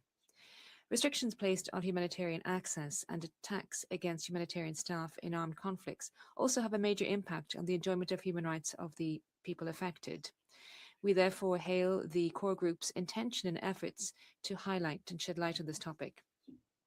We're pleased to note that draft resolution L25 in its preamble acknowledges that international human rights law and international humanitarian law are complementary and mutually reinforcing. This is Switzerland's ongoing position. Both legal corpus are complementary and mutually reinforcing in their common goal to afford protection of human dignity. Human rights law continues to apply at all times, including during armed conflict. Switzerland also notes that draft resolution L25 makes a specific reference to the concept lex specialis. We wish to clarify this. This is an interpretation rule which makes it possible to resolve an apparent conflict between two norms that are applicable to a same situation. When two norms simultaneously govern the same case, the special norm takes precedence. This concept should not be used under any circumstances to suggest that international human rights law does not apply to situations of armed conflicts, or to authorize a selective application of international human rights law. Indeed, the specific scope of certain human rights obligations in armed conflicts is a topic for legal debate. This is a debate which this resolution does not resolve. Lastly, we must ensure that in these thematic choices that the Human Rights Council attaches priority to issues pertaining to the promotion and protection of human rights. By way of conclusion, we would like to thank the core group for the constructive dialogue we have had throughout the session, and also for its openness in taking into account the concerns of a large number of delegations. I thank you. Thank you. I give the floor to the distinguished representative of Iraq, followed by Indonesia and Qatar. شكرا سيد الرئيس. تتشرف Thank you, President. The Republic of Iraq is honored to make this statement on behalf of the Arab group. We welcome the draft resolution presented by the group made up of Egypt, Indonesia, Kuwait, Malaysia, and Pakistan, entitled The Human Rights Implications of the Obstruction and Denial of Humanitarian Access and Threats to the Safety of Humanitarian Personnel in Armed Conflict. Sir, this draft is part of the topic of armed conflict, which is intensifying, and where humanitarian staff is targeted, compromising the enjoyment of fundamental rights for civilians, in particular their integrity and life. The protection of humanitarian personnel and guarantees of rapid and safe access of humanitarian aid is a legal and ethical commitment. This is a fundamental pillar for the protection of civilians and to relieve suffering. Sir, the Arab group wishes to express its thanks to the core group, which has shown to be open during informal consultations, making it possible to submit a balanced draft proposal based on international law and strengthening the protection of humanitarian personnel. Thus, the Arab group calls on the Council to adopt the draft resolution by consensus, and we call on all states to support the resolution to reflect international commitment to protect civilians and guarantee the supply of humanitarian aid without any hindrances whatsoever. The distinguished representative of Indonesia, followed by Qatar and Japan. Thank you, Mr. President. I have the honor to deliver this statement on behalf of some members of the Group of Friends on the Protection of Humanitarian Personnel. The list of co-sponsors will be uploaded on extranet. We welcome continued attentions by these councils on the protections of humanitarian personnel and to the human rights implications of attacks, threats, violence, and obstructions affecting humanitarian actions. This timely resolution responds to alarming reality. Humanitarian personnel face unprecedented dangers in reaching civilians in need. Their safety is essential to principled humanitarian assistance and to the protections of and enjoyment of human rights.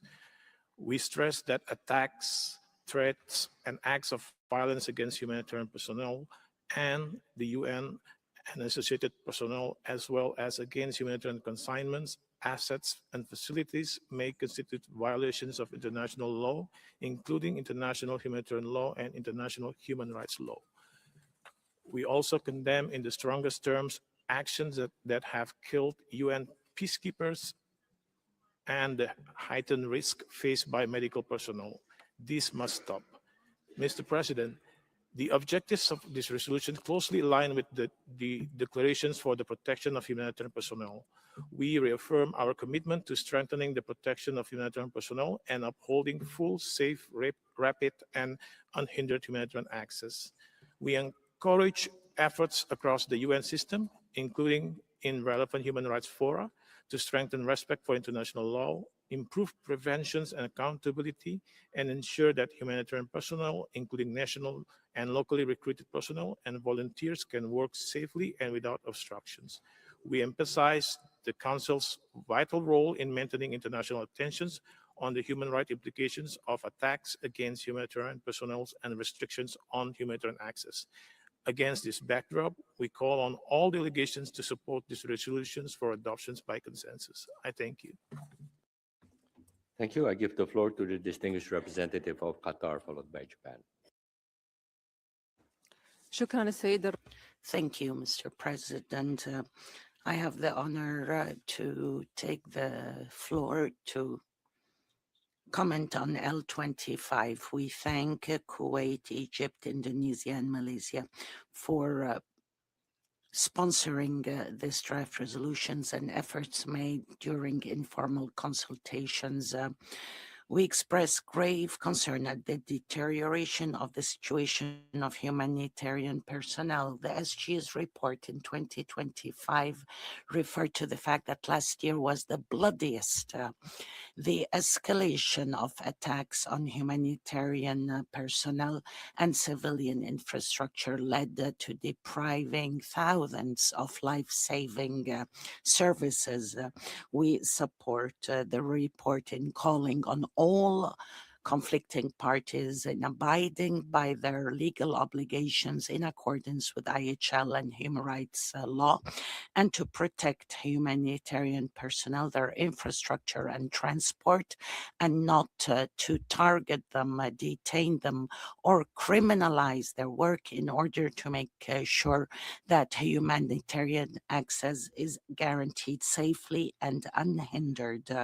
We call on all members of the Council to adopt this resolution by consensus. Thank you. Thank you. I give the floor to the distinguished representative of Japan. Thank you, Mr. President. At the outset, Japan would like to express its sincere appreciation to the core group for their tireless efforts to present this draft resolution. Japan has consistently emphasized the importance of complying with international humanitarian law, protecting humanitarian personnel, and ensuring rapid, safe, unimpeded humanitarian access. Consistent with this position, Japan co-sponsored and supported the adoption of United Nations Security Council Resolution 2730. We also contributed as a member of the ministerial group led by Australia to the development of the Declaration on the Protection of Humanitarian Personnel referred to in the preamble of this draft resolution. Japan therefore supports the objectives pursued by the present draft resolution. Japan understands that this draft resolution neither alters the existing framework of the public international law nor the respective fields of application of international humanitarian law and international human rights law. On the basis of this understanding, Japan strongly condemns all attacks, threats, and acts of violence against humanitarian personnel. We call on all parties to armed conflict to comply with the obligations under international law and ensure safe, rapid, and unimpeded humanitarian access for persons in need of humanitarian assistance. Japan will continue to work closely with the international community to actively contribute to the protection of humanitarian personnel, ensure respect for international humanitarian law. At the same time, we will steadfastly advocate for the protection of human rights, even in the situations of armed conflict. In light of these considerations, we express our support for the adoption of this draft resolution by consensus. I thank you. Thank you. I see no further requests for general comments.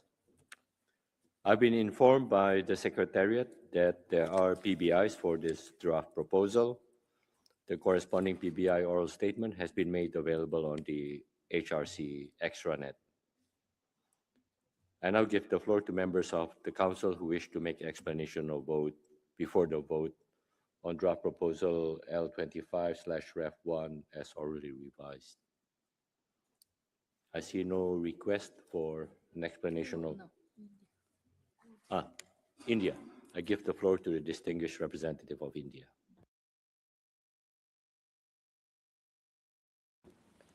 Thank you, Mr. President. India thanks the core group for its engagement on this important resolution. We consider adherence to international humanitarian law to be one of the most important obligations of states, as codified in Geneva Conventions. India is a party to all 4 Geneva Conventions. However, India has not undertaken obligations under the additional protocols to the Geneva Conventions and therefore cannot be bound by the instruments to which it is not a party. India has consistently maintained that the regimes of IHL and human rights law are distinct, with IHL functioning as lex specialis in the situation of armed conflict. Principal position of India is that humanitarian access must be provided with the consent of the host state. Humanitarian agencies must respect sovereignty and integrity of the host state, and the humanitarian personnel must maintain neutrality and impartiality, and humanitarian assistance should be needs-based. Mr. President, we value the humanitarian intent of the resolution and therefore wish to join the consensus. However, for the reasons outlined earlier, my delegation respectfully disassociates from the operative paragraph 4 to the extent it provides unhindered access without regard to the consent of the host state. I thank you. Thank you. I see no further request for an explanation of vote before the vote. Is there a request for a vote? I see no request, such request. May I therefore take it that draft proposal L25/Ref1 as orally revised may be adopted without a vote? It is so decided. Okay.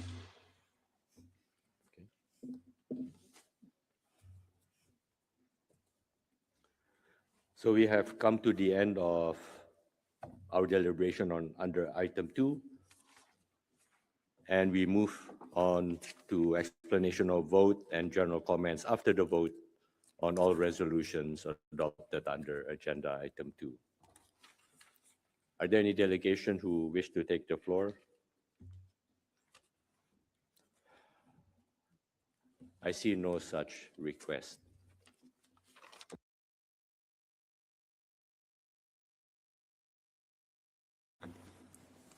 So we shall now move to item 3, and the Council will now consider draft proposal L1, entitled Business and Human Rights.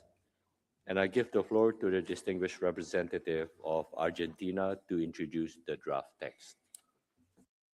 Señor Presidente. Thank you, President. I have the honor to submit on behalf of the Republic of Argentina draft resolution entitled Business and Human Rights, contained in document L1. This initiative is a technical renewal of Resolution 53/3, adopted by consensus by this Council in 2023. Sir, the draft reaffirms the Council's commitment to the topic and guarantees the continuity of the mechanisms established to promote it. In particular, it renews for a 3-year period the mandate of the Working Group on Business and Human Rights, as well as transnational companies and other companies, as well as the support provided by the Office of the High Commissioner. Argentina would like to thank, in particular, the broad support it has received during the informal consultations, which made it possible for the process to develop briefly and efficiently, as well as constructively. We also appreciate the significant number of co-sponsors received thus far. This reflects the joint commitment shown to this topic. We trust that this draft will maintain the broad support which historically has characterized this resolution, and we hope that the Council will be able to adopt it by consensus. Thank you very much. Thank you. I've been informed by the Secretariat that there are 13 additional co-sponsors. I now give the floor to members of the Council who wish to make general comments. I recognize the distinguished representative of Kenya, followed by Japan. Mr. President, Kenya reaffirms its commitment to advancing responsible business conduct that respects, protects, and promotes human rights. We recognize the guiding principles on business and human rights as an important framework for fostering sustainable economic growth, attracting responsible investment, and ensuring access to effective remedy for those adversely affected by business activities. Kenya welcomes the renewal of the mandate of the Working Group on Business and Human Rights and its continued role in supporting the implementation of the guiding principles, facilitating dialogue among states and other stakeholders, and promoting the exchange of good practices. We also recognize the value of the annual Forum on Business and Human Rights as an important platform for advancing practical solutions and strengthening international cooperation. We further welcome the continued engagement of the Office of the High Commissioner for Human Rights in supporting the implementation of the guiding principles and promoting accountability and remedy. Kenya remains committed to constructive engagement in advancing the business and human rights agenda. Thank you, Mr. President. Thank you. I give the floor to the distinguished representative of Japan, followed by Cuba and Mexico. Thank you, Mr. President. We would like to express our appreciation to Argentina for presenting the important draft resolution L1. Business and human rights is a priority for Japan, and we have developed various measures in this area based on our National Action Plan, which was most recently revised in December 2025. We note with appreciation that the Working Group has played an important role in continuously holding the Forum on Business and Human Rights, which contributes to further protection and promotion of human rights in the context of business. We have therefore supported this resolution as a co-sponsor to date and have once again joined as a co-sponsor of the draft resolution this year. As such, we hope that this resolution will be adopted by consensus. In the event of a vote, Japan will vote in favor of the resolution, and we hope that other members will do the same. I thank you, Mr. President. Thank you. I give the floor to the distinguished representative of Cuba, followed by Mexico. President, Cuba supports draft resolution L1 and the renewal of the mandate of the Working Group. We reaffirm that states have a key role to play in drafting and implementing laws, regulations, and standards guaranteeing that transnational and other companies comply with international obligations in the field of human rights. The guiding principles on business and human rights, adopted by the consensus in 2011, need to be complemented as soon as possible with a legally binding instrument which regulates appropriately the impact of transnational companies on human rights. The adoption of an international treaty on transnational and human rights, transnational companies and human rights, in no way undermines the guiding principles. On the contrary, this would strengthen the international architecture to guarantee the full respect of human rights. Thank you very much, President. Thank you. I give the floor to the distinguished representative of Mexico. Thank you. Mexico would like to thank Argentina for presenting draft resolution L1, which requests the High Commissioner to continue its work in the area of business and human rights. It seeks to renew the mandate of the Working Group on Business and Human Rights. We acknowledge the significant work of the Working Group to foster the dissemination and implementation of the guiding principles which 15 years from their adoption maintain their effectiveness and relevance. Based on this, currently in Mexico, we are holding consultations with all stakeholders to adopt a national policy on business and human rights. We also welcome the work of the Working Group to foster the realization of, or the holding rather, of annual forum at the regional universal levels on business and human rights. These are key so that thousands of annual participants can take part, including representatives from states, companies, individuals, and affected communities, and this increases public support for this agenda. Since the mandate was established, the recommendations of the Working Group and its tripartite approach to foster the development of ability and capacities have been particularly relevant to assist states in complying with their obligation to protect persons against acts of companies which undermine the enjoyment of human rights. That is why Mexico supports the renewal of the Working Group's mandate and calls upon states to join the consensus to adopt draft resolution L1. Thank you very much, sir.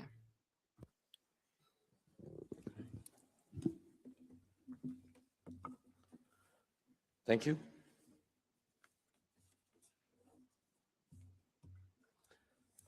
I've been informed by the Secretariat that there are PBIs for this draft proposal. The corresponding PBI oral statement has been made available on the HRC extranet.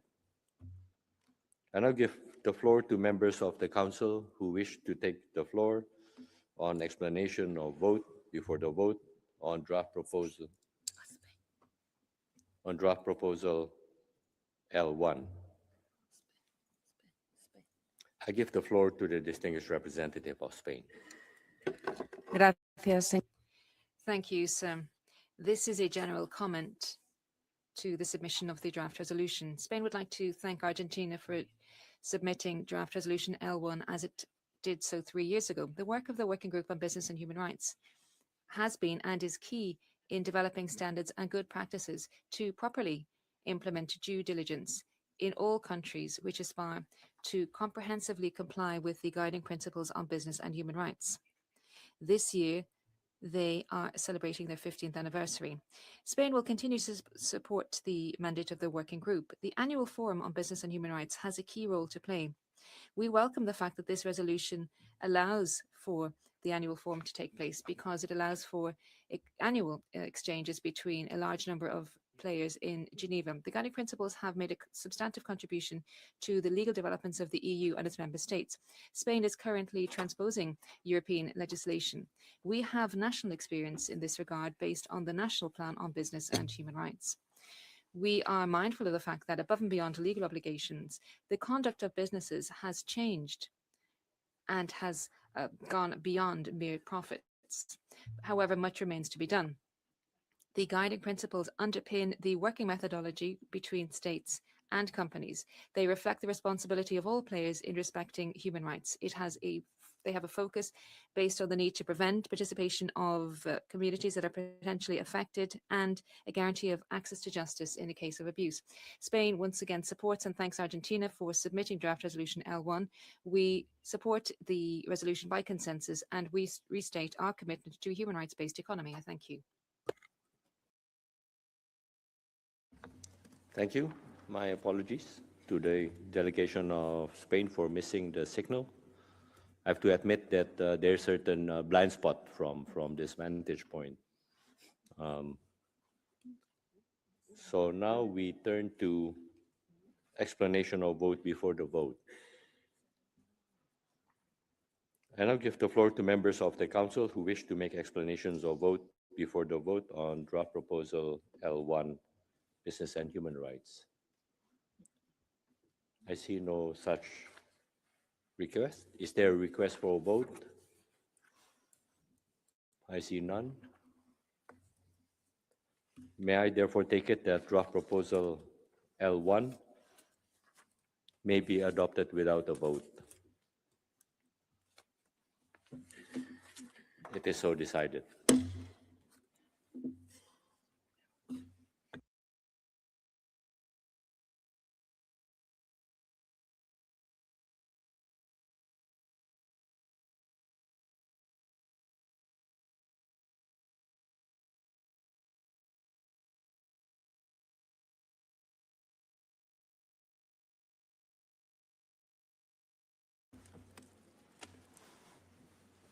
Excellencies, distinguished representatives, the Council will now consider draft proposal L2, entitled Enhancement of International Cooperation in the Field of Human Rights. I give the floor to the distinguished representatives of Uganda on behalf of the non-aligned movement to introduce the draft resolution. Thank you, Mr. President.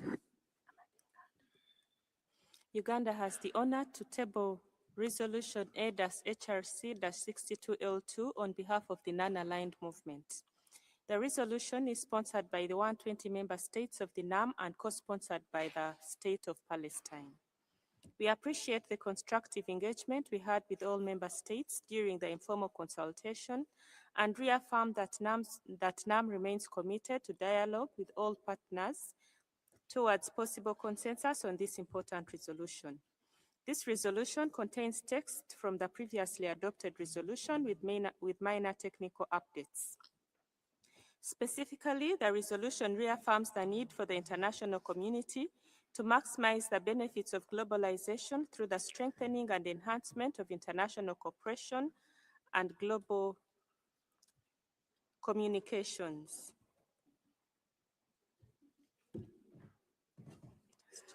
Considering the current trends and the real-time attack on multilateralism, this resolution recalls the need of this Council and all relevant stakeholders to engage in cooperative and constructive approach in resolving human rights issues globally.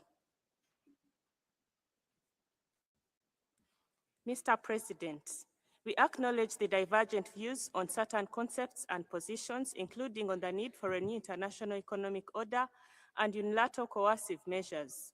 However, we should at least all agree that international cooperation is the bedrock of multilateralism, and unilateralism, coupled with unfair trade trends, have far-reaching implications on the enjoyment of human rights by the general population of targeted states, disproportionately affecting the poor and persons in the most vulnerable situations.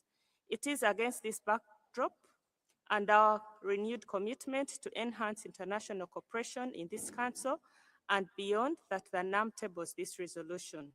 We request and invite all the members of the Council to adopt this resolution by consensus, and if called to vote, we request that you all vote in favor of the resolution to reaffirm that multilateralism exists because we all believe in international cooperation. Thank you, Mr. President. Thank you. I've been informed by the Secretariat that there is one additional co-sponsor.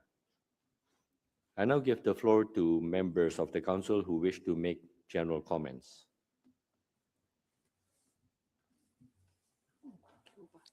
I give the floor to the distinguished representative of Cuba, followed by Egypt. Señor Presidente. President, we'd like to thank Uganda for the presentation of Draft L2 on behalf of the non-aligned movement. We acknowledge the leadership in holding the consultations. As the draft emphasizes, dialogue on human rights must be based on the principles of universality, indivisibility, objectivity, non-selectivity,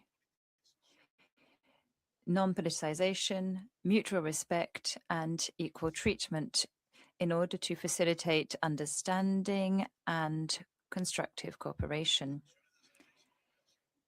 International cooperation, as is highlighted in the draft, should always take place in following the request from the state concerned and in accordance with the priorities set out by said state. We also agree with the firm rejection contained in the draft of unilateralism and the imposition of unilateral coercive measures which harm the populations of the affected states and violate those populations' human rights. As the draft underscores, essential goods and services, including food, medicine, and basic fuels, should under no circumstances be used as a tool for coercion. This language strengthens our condemnation of the illegal and inhumane actions of the US against the Cuban people. Nothing can justify the beefing up of the economic blockade against Cuba with ever more measures which have a dire impact on the most vulnerable sectors, including pregnant women, the sick, children, and older persons. We are reaching the brutal culmination of preventing fuel from reaching our island, and this is part of the US's plan to create a humanitarian disaster in Cuba and trigger a social uprising, and this is a way of causing shortages among many people for political ends, and this is not acceptable under any circumstances. Therefore, Cuba supports draft resolution L2 and calls on the members of the Council to vote in favor of it. I thank you very much, President. Thank you. I give the floor to the distinguished representative of Egypt, followed by Ethiopia and China. شكرا السيد الرئيس. Thank you, Mr. Chair. We welcome the draft resolution and we commend Uganda's effort as the chair of the NAM group. Egypt, being one of the founding members of the non-aligned movements, reiterates its support to this initiative and to the collective call that reflects the opinion of more than 120 UN member states. Our group has always pushed for the importance of cooperation, dialogue, mutual respect between countries as the pillars of a healthy human rights system that can be responsive to most of the challenges. The resolution is also important because international cooperation is not a secondary matter, but a main pillar to fulfill our human rights commitment. It allows exchange of expertise, best practices, capacity building, facing challenges through partnership instead of polarization. This is also very important for many countries of the global south because it reflects our priorities and our commitment to fulfill human rights through a constructive partnership. We are aware that there are some differences of opinions regarding some paragraphs of this resolution. This is a natural thing. However, these differences of opinions should not hamper achieving further progress for mutual interests. We encourage countries to accept this resolution for further and more constructive cooperation. We will vote in favor of this resolution. We invite the members of the Council to support the draft resolution to send a clear message that when we observe principles of solidarity and cooperation, we can achieve greater results. Cooperation is still essential for the international agenda of human rights and for the work of this council. Thank you. Representative of Ethiopia, followed by China. Thank you, Mr. President. Ethiopia has the honor to take the floor as a member of the core group on this important draft resolution. At the outset, we extend our sincere appreciation to all delegations that engaged constructively throughout the consultations. The spirit of dialogue and flexibility demonstrated during the negotiations has resulted in a balanced and forward-looking text that commands and broad support. Ethiopia firmly believes that international cooperation remains indispensable for the promotion and protection of all human rights. The realization of human rights is achieved through genuine dialogue, mutual respect, solidarity, capacity building, and technical cooperation, taking into account national priorities and circumstances. In this regard, the resolution reaffirms principles that are firmly anchored in the Charter of the United Nations and the institution building framework of this Council. The draft appropriately recognizes the complementary roles of North-South, South-South, and triangular cooperation in supporting sustainable development and strengthening national capacities. It also reaffirms the important role of the Universal Periodic Review as a cooperative mechanism that promotes constructive engagement, the sharing of experiences, and the implementation of recommendations through dialogue and technical assistance. Mr. President, at a time when the international community continues to confront multiple and interconnected global challenges, including the impact of climate change, health emergencies, food insecurity, economic pressures, and humanitarian crises, strengthening international cooperation is more important than ever. Addressing these challenges requires collective action founded on partnership, inclusivity, and shared responsibility. Ethiopia remains convinced that dialogue and cooperation, rather than confrontation and polarization, provide the most effective path towards the promotion and protection of all human rights. We therefore encourage all delegations to join consensus on this important resolution, thereby reaffirming our shared commitment to strengthening international cooperation in the field of human rights.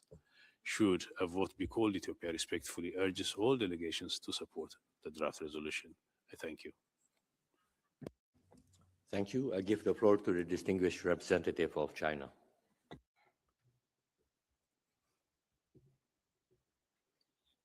Thank you, President.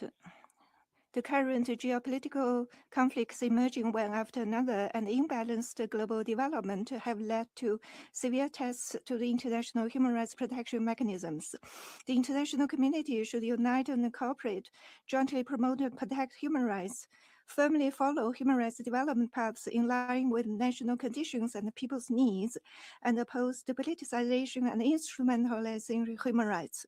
UCMs run counter to the purposes and principles of the UN Charter, undermine the foundation of multilateralism and the rule of international law, violate the basic human rights of other countries, disrupt global development cooperation, and seriously impede the implementation of the 2030 Agenda for Sustainable Development. China supports strengthening international solidarity and cooperation in human rights and calls on a few Western countries to heed the just call of the international community, honor their commitments to the UN Charter and international law, and abandon UCMs. In view of the above, China will join the consensus on L2. Thank you. Thank you. I see no further requests for general comments. I've been informed by the Secretariat that there are PBIs for this draft proposal. The corresponding PBI oral statement has been made available on the HRC extranet. I now give the floor to members of the Council who wish to make explanation of vote before the vote on the draft proposal L2.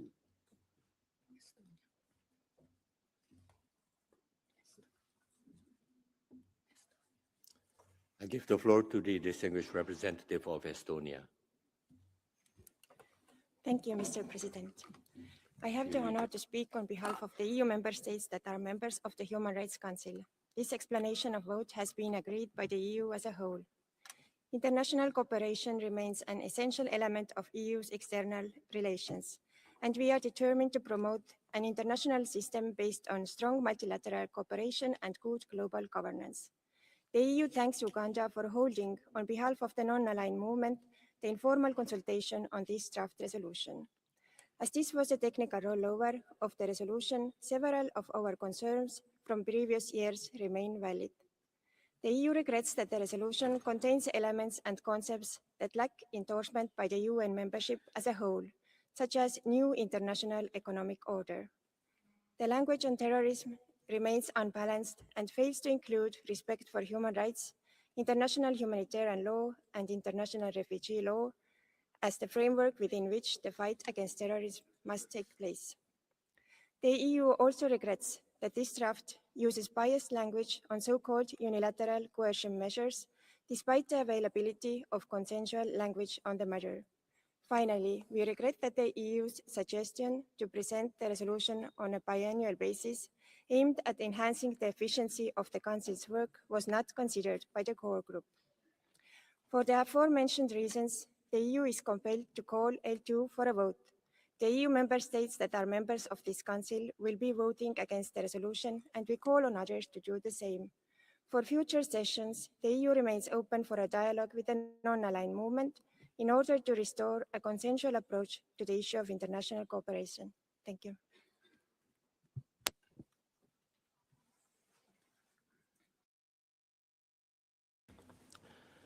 I now give the floor to the distinguished representative of Japan.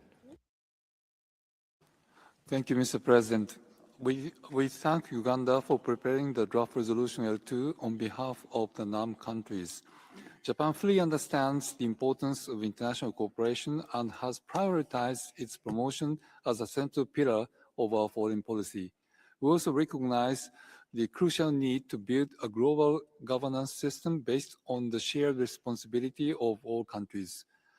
However, we regret inclusion in this resolution of language that lacks the support of all member states, such as new international economic order and unilateral cohesive measures. We cannot accept the implication that states have an obligation to promote a new international economic order, nor can we accept the assertion that so-called unilateral cohesive measures inherently constitute human rights violations. Furthermore, the primary right holder is the individual, not the state.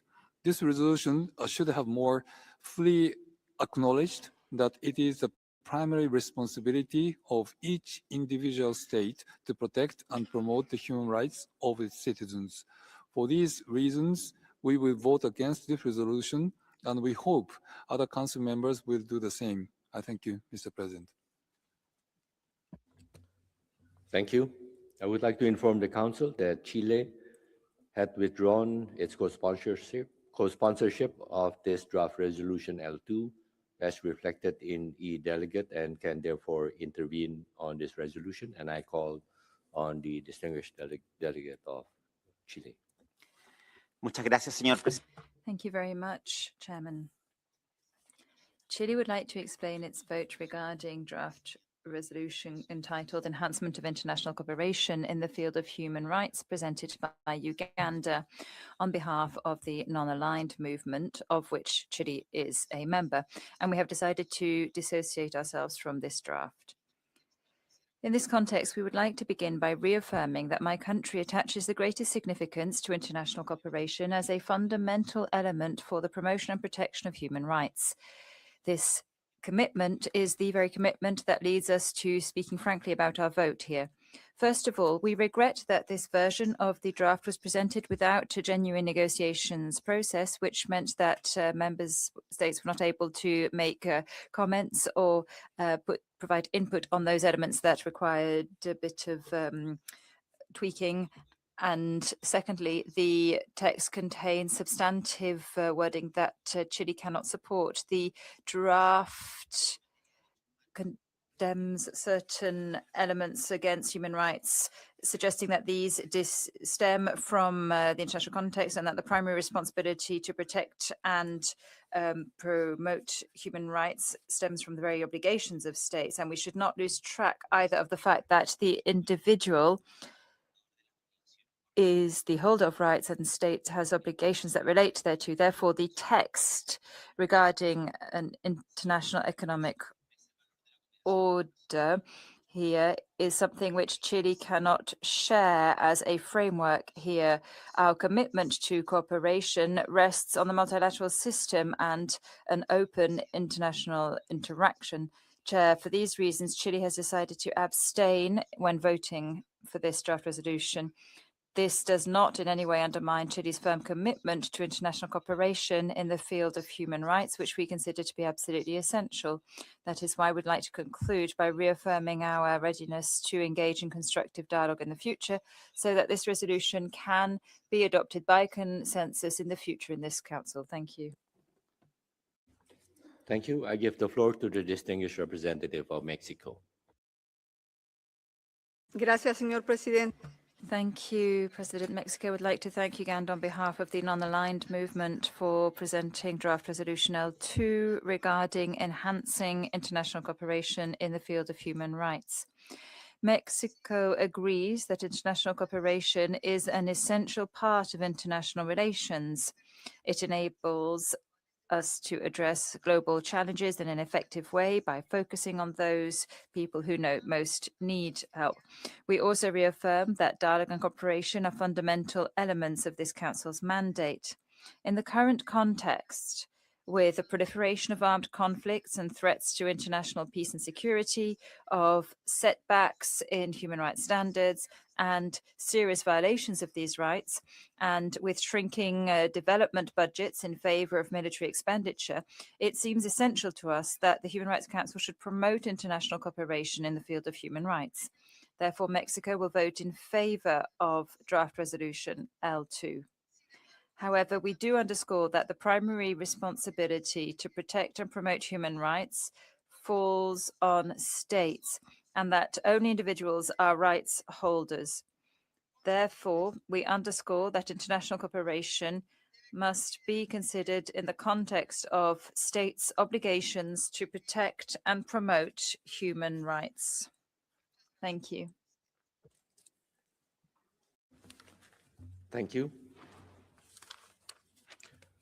I understand that the delegate of Estonia has requested for a vote. The Council will now proceed to a recorded vote on draft proposal L2.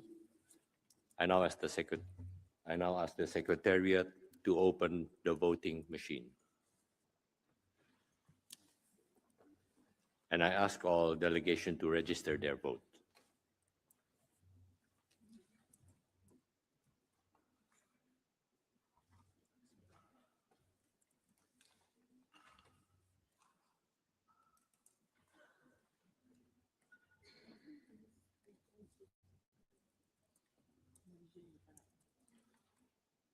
Have all delegations registered their vote?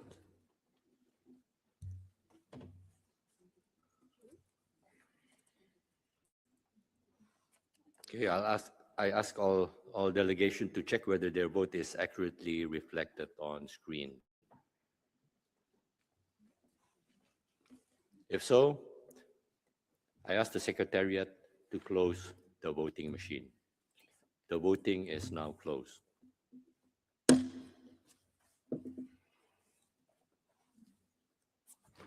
The results of the recorded votes are as follows: 29 in favor, 16 against, and 1 abstention.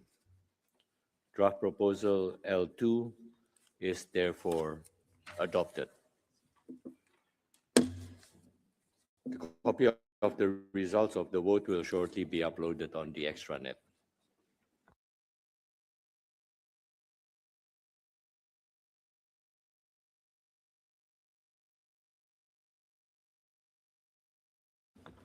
The Council will now consider draft proposal L4, entitled Special Rapporteur on the Rights of Persons with Disabilities. I give the floor to the distinguished representative of Mexico to introduce the draft text. You have the floor, Madam. Gracias. Thank you, President. I have the honor of speaking on behalf of Mexico and New Zealand in order to introduce draft resolution L4 entitled Special Rapporteur on the Rights of Persons with Disabilities. The purpose of this draft resolution is to renew the mandate of the Special Rapporteur for an additional 3-year period. Since it was created in 2014, this mandate has played a fundamental role in the international human rights system. The Special Rapporteur works to strengthen recognition of and promotion and implementation of the human rights of persons with disabilities in keeping with the Convention on the Rights of Persons with Disabilities. Over the years, the mandate holder has provided guidance and technical assistance to states. She has maintained a constant dialogue with civil society and organizations of persons with disabilities, and the mandate holder has contributed to raising awareness about ongoing and emerging challenges that they face. Despite the progress achieved, persons with disabilities continue to face significant obstacles to the full enjoyment of their human rights. Therefore, we believe that the renewal of this mandate is necessary because it is the only United Nations mandate that specifically focuses on the rights of persons with disabilities. The continuity of this mandate will keep international attention focused on these rights and will support states along with civil society and persons with disabilities in their efforts to protect and promote them. Draft Resolution L8 looks at the mandate of the Special Rapporteur that was adopted 3 years ago and includes important rationalization measures in keeping with Resolution 80/251 of the UN General Assembly. The renewal of this mandate is of particular importance in the context of the 20th anniversary of the adoption of the Convention, which will be marked at the end of this year. Over those 20 years, states have made significant headway towards building inclusive societies for persons with disabilities. However, major challenges remain in their implementation, both at the national and at the international level. Faced with these challenges, the Special Rapporteur plays a key role, which is to promote dialogue between governments and organizations of persons with disabilities, to shed light on the obstacles they face in combating discrimination and stigma, and she offers recommendations and technical assistance in order to deliver on the goals of the Convention. Therefore, we urge all states to adopt Draft Resolution L4 by consensus, and we respectfully call on all states to co-sponsor it. I thank you very much, President. Thank you. I've been informed by the Secretariat that there are 21 additional co-sponsors. And I now give the floor to members of the Council who wish to make general comments. I recognize the delegation of China.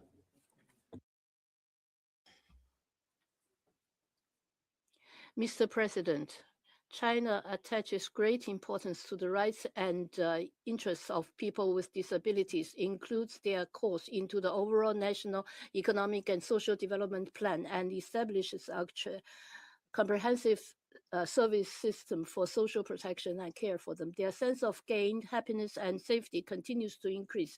During this session, with the support of 65 countries, China delivered a joint statement on AI for accessibility, continuously contributing positive energy to safeguarding the rights of the people with disabilities and improve their governance. We support this. We are ready to support to participate in the consensus. Thank you. Thank you. I give the floor to the distinguished representative of Cuba, followed by Republic of Korea and Egypt. President, we'd like to thank the delegations of Mexico and New Zealand for presenting Draft Resolution L4. We reaffirm Cuba's commitment to the full implementation of the Convention on the Rights of Persons with Disabilities. We support the renewal of the mandate of the Special Rapporteur. Cuba attaches the greatest significance to the comprehensive development and social inclusion and protection of the rights of persons with disabilities under the principle of leaving nobody behind. Our Constitution prohibits discrimination on grounds of disability. The violation of the principle of equality is punished by law. We have a national commission on the implementation and monitoring of the convention. This commission enjoys active participation by civil society in Cuba. Our efforts, however, are seriously impeded by the suffocating economic blockade imposed by the US, and this blockade has been beefed up with ever more ruthless measures in recent months. And for a few weeks and months now, we are also seeing an energy blockade, which is having a dire impact on the lives of people with disabilities and is violating their human rights. The figures show this clearly, and I will only mention two examples. 9 minutes of blockades cost Cuba's $280,000, which amounts to the cost of all of the electric wheelchairs and conventional wheelchairs required to meet the needs of the special education system of our country. Only 10 minutes of blockade amounts to $143,000 necessary to cover the need of auditory prosthetics for children in situations of disability who are following special education programs. Despite these tremendous obstacles, we will never yield in our efforts to protect the rights of persons with disabilities. Cuba supports draft resolution L4, and we hope that it will be adopted by consensus. Thank you very much. Thank you. I give the floor to the distinguished representative of the Republic of Korea, followed by Egypt and Ethiopia. Thank you, Mr. President. The Republic of Korea appreciates the core group's efforts and supports the extension of mandates of the Special Rapporteur on the rights of persons with disabilities. The protection and promotion of the rights of persons with disabilities remains an important task for the Human Rights Council. This year marks the 20th anniversary of the adoption of the Convention on the Rights of Persons with Disabilities, offering a timely opportunity to reaffirm our commitment to the full and effective participation of persons with disabilities and the full enjoyment of their rights. The Special Rapporteur has played an important role in keeping the rights of persons with disabilities firmly reflected in international human rights discussions while supporting national efforts to advance accessibility, equality, and participation. The Republic of Korea hopes that the Special Rapporteur will continue to contribute to promoting the rights of persons with disabilities. We also appreciate that the draft resolution maintains the core mandate of the Special Rapporteur while aligning with the Council's rationalization efforts, including through adjustment to the reporting schedule. As a co-sponsor of this draft resolution, the Republic of Korea supports its adoption by consensus. I thank you. Thank you. I give the floor to the distinguished representative of Egypt, followed by Ethiopia and Estonia. سيد الرئيس تتقدم مصر بالشكر. President, Egypt would like to express its thanks to Mexico and New Zealand who have submitted draft resolution. This is a crucial amendment to promote and ensure the integration of persons with disabilities throughout the world. This increases in importance with the holding of the 20th anniversary of the convention. This is an historical convention which was a turning point in international understanding of the rights of persons with disabilities, thereby strengthening the commitment of everyone. The mandate calls on member states to uphold the Convention on Persons with Disabilities by ensuring guidelines, by bridging the gaps and focusing on good practice, which make it possible to reflect commitments into specific measures. We restate our support to this mandate because our country is firmly committed to the protection of persons with disabilities, as has been set forth in the Convention. We attach particular importance to the promotion of the rights of persons with disabilities, so as to draw on their skills and to ensure their integration and effective participation in all sectors of life. We restate the importance to interact with the Convention, and we call on member states to cooperate with the Special Rapporteur so as to support the efforts aiming to implement the commitment set out in the Convention on the Rights of Persons with Disabilities, highlighting one's ability as a sine qua non condition so the persons with disabilities can enjoy all of their rights. We hail the participatory approach of the core group, particularly the submission of reports, so as to come up with this balanced text.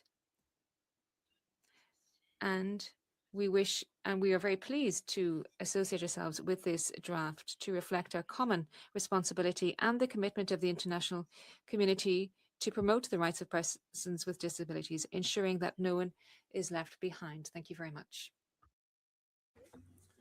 Thank you. I give the floor to the distinguished representative of Ethiopia, followed by Estonia and Japan.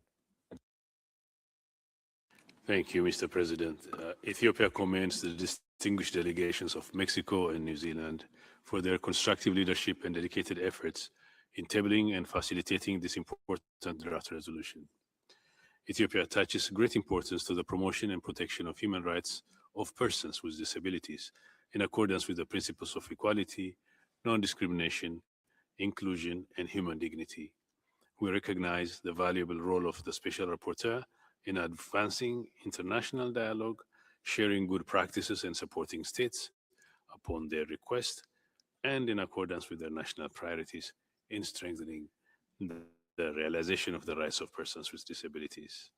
We welcome the proposed extension of the mandate, which will enable the continued promotion of constructive engagement, technical cooperation, and capacity building in support of national efforts to implement the rights enshrined in the Convention on the Rights of Persons with Disabilities.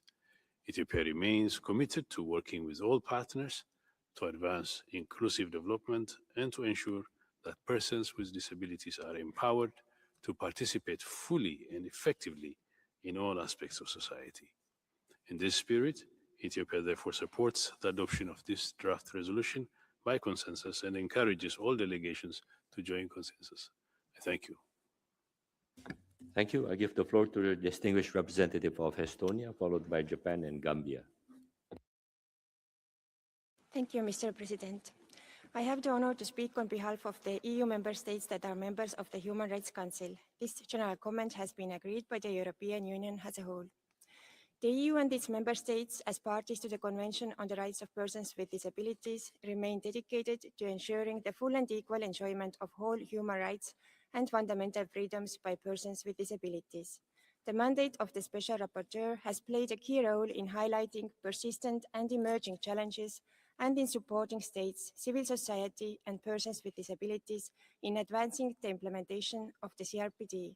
We thank New Zealand and Mexico for presenting L4, aimed at the renewal of this mandate and for leading open, transparent, and inclusive negotiations. We further commend the core group for its streamlining and rationalization, as well as for its innovative approach to identifying synergies. President, while progress has been achieved, persons with disabilities continue to face significant and persistent barriers in their daily lives that hinder the full enjoyment of their human rights. These include barriers to accessibility, autonomy, and independent living, participation in public and political life, education, employment, healthcare, social protection, and equal access to services, as well as exposure to multiple and intersecting forms of discrimination. The European Union stresses the importance of ensuring the full, effective, and meaningful participation of persons with disabilities in decision-making processes and remains firmly committed to addressing intersectional discrimination, particularly affecting women and girls with disabilities. We also recognize the critical role of civil society in our responses to these challenges. President, the renewal of the mandate of the Special Rapporteur is essential to sustaining attention to the rights of persons with disabilities and to ensuring continued progress in their realization. Within the framework of this Council's work, we underscore the need to preserve accessibility, and we reiterate the importance of international sign language and simultaneous captioning in mandated activities. Budgetary constraints cannot be an excuse for undermining inclusivity across the UN. The European Union is pleased to to support L4 as presented, and we call on this Council to adopt this resolution by consensus. Thank you. Thank you. I give the floor to the distinguished representative of Japan, followed by Gambia. Thank you, Mr. President.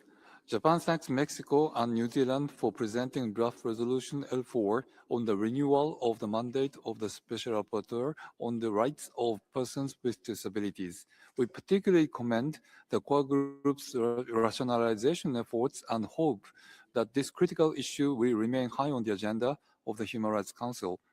Japan welcomes the extension of this mandate for further 3 years. This will ensure that the Special Rapporteur continues to play a vital role in identifying challenges and delivering practical recommendations to support states and civil society organizations in promoting and protecting the human rights of persons with disabilities.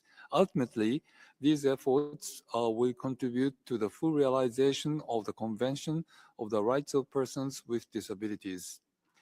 Japan attaches great importance to this mandate, which ensures continued independent monitoring and sustained international attention to advancing the rights, inclusion, and full participation of persons with disabilities.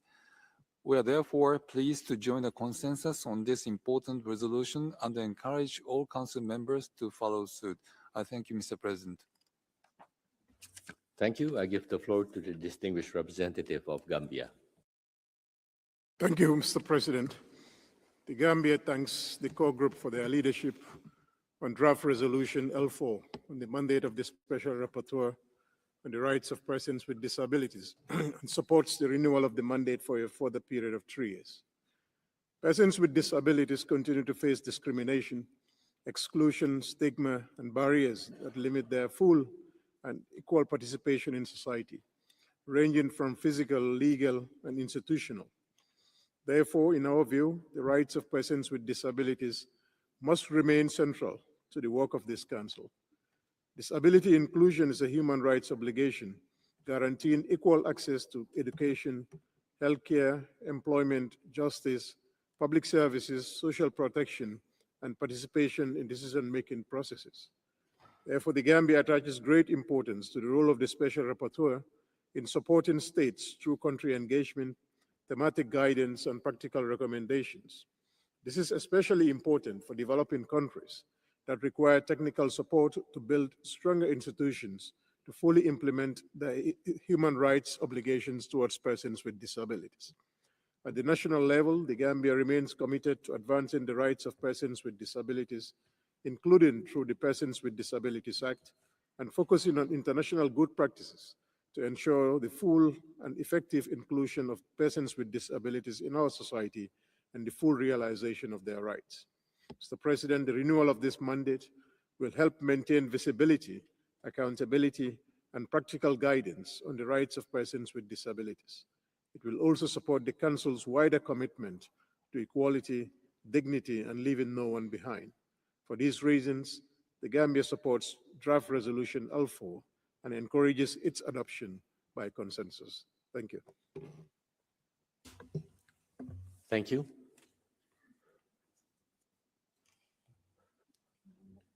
I have no further requests for the floor on general comments.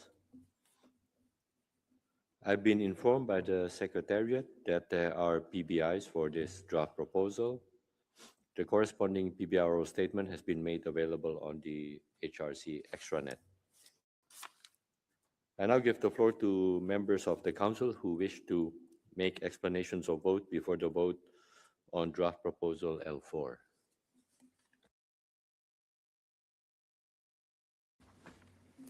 I see no request for the floor. Is there a request for a vote?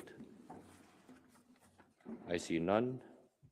May I therefore take it that draft proposal L4 may be adopted without a vote? It is so decided.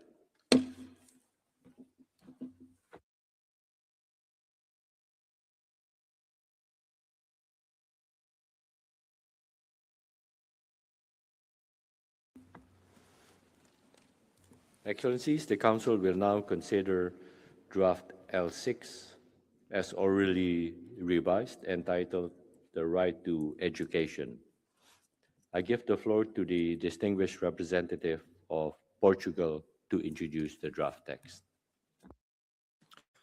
Thank you, Mr. President. I have the honor to introduce draft resolution L6 on the renewal of the mandate of the Special Rapporteur on the right to education. Portugal wishes to thank all delegations for their constructive engagement during informal consultations, as well as to the more than 60 cross-regional sponsors so far for their support.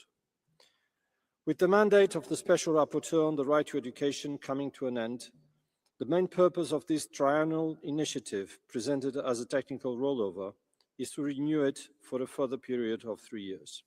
Mr. President, in a world marked by widening inequalities, rapid technological change, misinformation, conflict, displacement, and climate-related disruption, education is more essential than ever, not only as a right in itself, but as a foundation for resilience, inclusion, and the realization of the broader 2030 agenda. In this context, this mandate continues to be of the utmost importance for the Human Rights Council and for the promotion of the right to education for all. Education is not a narrow or sectorial issue. It's a foundational to almost every area of the United Nations work. It is central to the enjoyment of human rights, the achievement of sustainable development and conflict prevention, not to mention the reduction of inequalities, the promotion of gender equality, youth empowerment, democratic participation, and digital literacy. This is why maintaining visibility for the work of this mandate across all 3 UN pillars remains important. Portugal sincerely thanks Madam Farida Shahid, the current mandate holder, as well as her predecessors for their work and dedication. Alongside the Office of the High Commissioner, UNESCO, civil society, and other relevant stakeholders, this special procedure has been one of the main contributors to the global promotion of education as a human right for all. Mr. President, Portugal hereby submits L6 to the consideration of this Council. We are confident that it can be adopted again by consensus and with the widest possible support. I thank you. Thank you. I've been informed by the Secretariat that there are 27 additional co-sponsors to the draft. I now give the floor to members of the Council who wish to make general comments. I give the floor to the distinguished representative of Egypt, followed by Ethiopia. السيد الرئيس نوال Mr. President, at the outset, we would like to express our thanks to Portugal for submitting the draft resolution and for the transparency and openness during the consultations. Also for the simplified drafting that limits itself to renewing the mandate, and we are happy to be sponsors. The right to education must be enhanced. It is essential to build a person's responsibility, to build the cognitive and physical capacity of every individual, as well as enhancing human dignity so that every person in a community can participate while enhancing the values of friendship, integrity, and equality amongst people.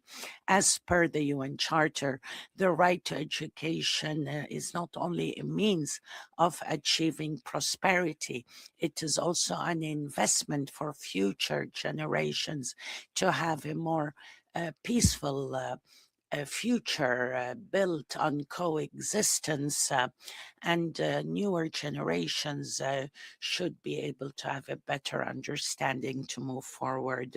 Egypt enhances the right to education in accordance with our strategic national plan through workshops and trainings to integrate human rights in school curricula, as well as training of trainers. In conclusion, we call on the Council to adopt the resolution by consensus to renew our collective commitment to the right to education in accordance with the social characteristics of every country. Thank you. Thank you. I give the floor to the distinguished representative of Ethiopia, followed by Cuba. Thank you, Mr. President. Ethiopia thanks the delegation of Portugal for its leadership and constructive engagement throughout the consultations on this draft resolution. The right to education is a fundamental human right, an essential enabler for the realization of other human rights, sustainable development, peace, and prosperity. Ethiopia reaffirms its commitment to ensuring inclusive, equitable, and quality education for all.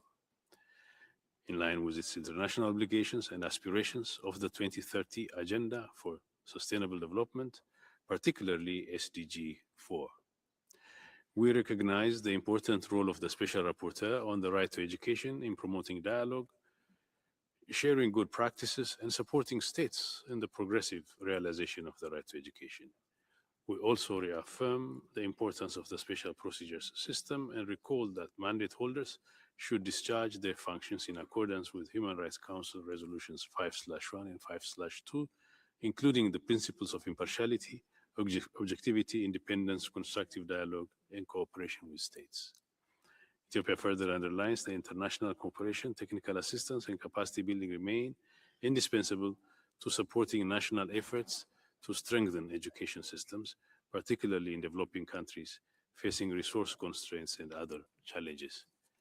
Mr. President, finally, in the present spirit of consensus that has traditionally characterized this resolution, Ethiopia is pleased to join the consensus on draft resolution L6 and looks forward to its continued and balanced and constructive implementation. I thank you. Thank you. I give the floor to the distinguished representative of Cuba, followed by Spain and Gambia. Señor Presidente. President, education is a fundamental human right. It is vital to realize other human rights. It is also a key pillar for sustainable development and the prosperity of any nation. Cuba acknowledges the valuable work of the Special Rapporteur and supports the renewal of the mandate. We welcome the fact that the annual periodicity of the reports of the mandate to the Human Rights Council and the General Assembly. We also support the request made in the text so that human resources and financial resources that are necessary are requested to comply with the mandate appropriately. For Cuba, education is an extremely high priority, and 20% of our national budget is devoted to it. In our country, universal and free of charge access is guaranteed to all levels of teaching. The economic blockade on Cuba imposed by the US, leading to a full fuel blockade, seriously affects the educational system. Despite the tremendous challenges imposed by the asphyxiating US policy, the Cuban education system has not collapsed or stopped. We will continue to educate with the resources we have, with tremendous efforts, creativity as well. We request the Special Rapporteur to document the serious effects of the right to education when it comes to the imposition of unilateral coercive measures, as is the case in Cuba, and to set out specific measures so that states responsible put an end immediately to those measures. Cuba supports draft resolution L6, and we hope that it will be adopted by consensus. Thank you very much. Thank you. I give the floor to the distinguished representative of Spain, followed by Gambia. Gracias, señor. Thank you, sir. Spain would like to thank Portugal for submitting resolution L6, and we reaffirm our strong support to the renewal of the Special Rapporteur's mandate on the right to education. A few days ago in Spain, the Isabel Oyarzabal Award was given to Malala Yousafzai, acknowledging an exemplary background in the defense of human rights, and in particular, the right to the education for women and girls. Her work reminds us that there can be no freedom or equality or sustainable development without access to quality education. The promotion of the right to education holds a key place in in our foreign policy and our commitment to human rights and democracy. Guaranteeing this right for all persons without discrimination continues to be an undeniable priority. That is why the situation of women and girls in Afghanistan continues to move us, who are systematically deprived of their access to education. We cannot allow such a serious and prolonged breach of human rights becomes normalized. The right to education also depends on the fact that schools are safe. We have listened with concern to the reports made by the mechanisms of this council on the devastation suffered by educational infrastructure in armed conflicts, including in Gaza. When schools are destroyed, the future of entire generations is destroyed. Education is a very powerful weapon, and we cannot allow it to be used to spread propaganda or justify violations of international law. In this respect, Spain restates its condemnation of the practices imposed by Russia in the occupied territories of Ukraine. Spain would like to support the renewal of this mandate, which today is more necessary than ever. We acknowledge the work carried out by the current mandate holder, whose solidity we have benefited from in recent years. And we would like to thank Portugal for the efforts undertaken to the support for education of this council. That is why we call for consensus when it comes to renewing this important mandate. I thank you. Thank you. I give the floor to the distinguished representative of Gambia. Thank you, Mr. President. The Gambia thanks Portugal for their leadership on draft resolution L6 on the right to education. We welcome this draft resolution and support the renewal of the mandate of the Special Rapporteur for a further period of 3 years. Education is one of the most powerful tools for human dignity, equality, and development. It is for this reason that it is referred to as the great equalizer, as it opens opportunities for poverty reduction and helps break cycles of exclusion. Yet without equitable access and resources, it can also exacerbate poverty, gender inequality, the digital divide, and other structural barriers. Therefore, the right to education must be enjoyed by all, including girls, children with disabilities, children in rural communities, children affected by poverty, and those in vulnerable situations.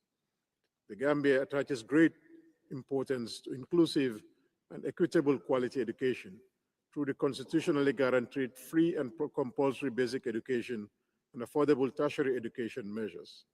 In our view, education policy must respond to the lived realities of learners and not only the enrollment numbers. Therefore, we welcome the continued attention to the education-related sustainable development goals, as well as gender, age, and disability perspectives. As such, the mandate of the Special Rapporteur remains important in supporting states through thematic guidance, country engagement, and practical recommendations. For these reasons, the Gambia supports draft resolution L6 and encourages its adoption by consensus. Thank you. Thank you. I see no further requests for general comments. I've been informed by the Secretariat that there are PBIs for this draft proposal. The required resources have already been included in the proposed program budget. I now give the floor to members of the Council who wish to make explanation of vote before the vote on draft proposal L6 as orally revised. I see no request for the floor. Is there any request for a vote? I see none. May I take it that draft proposal L6 as orally revised may be adopted without a vote? It is so decided.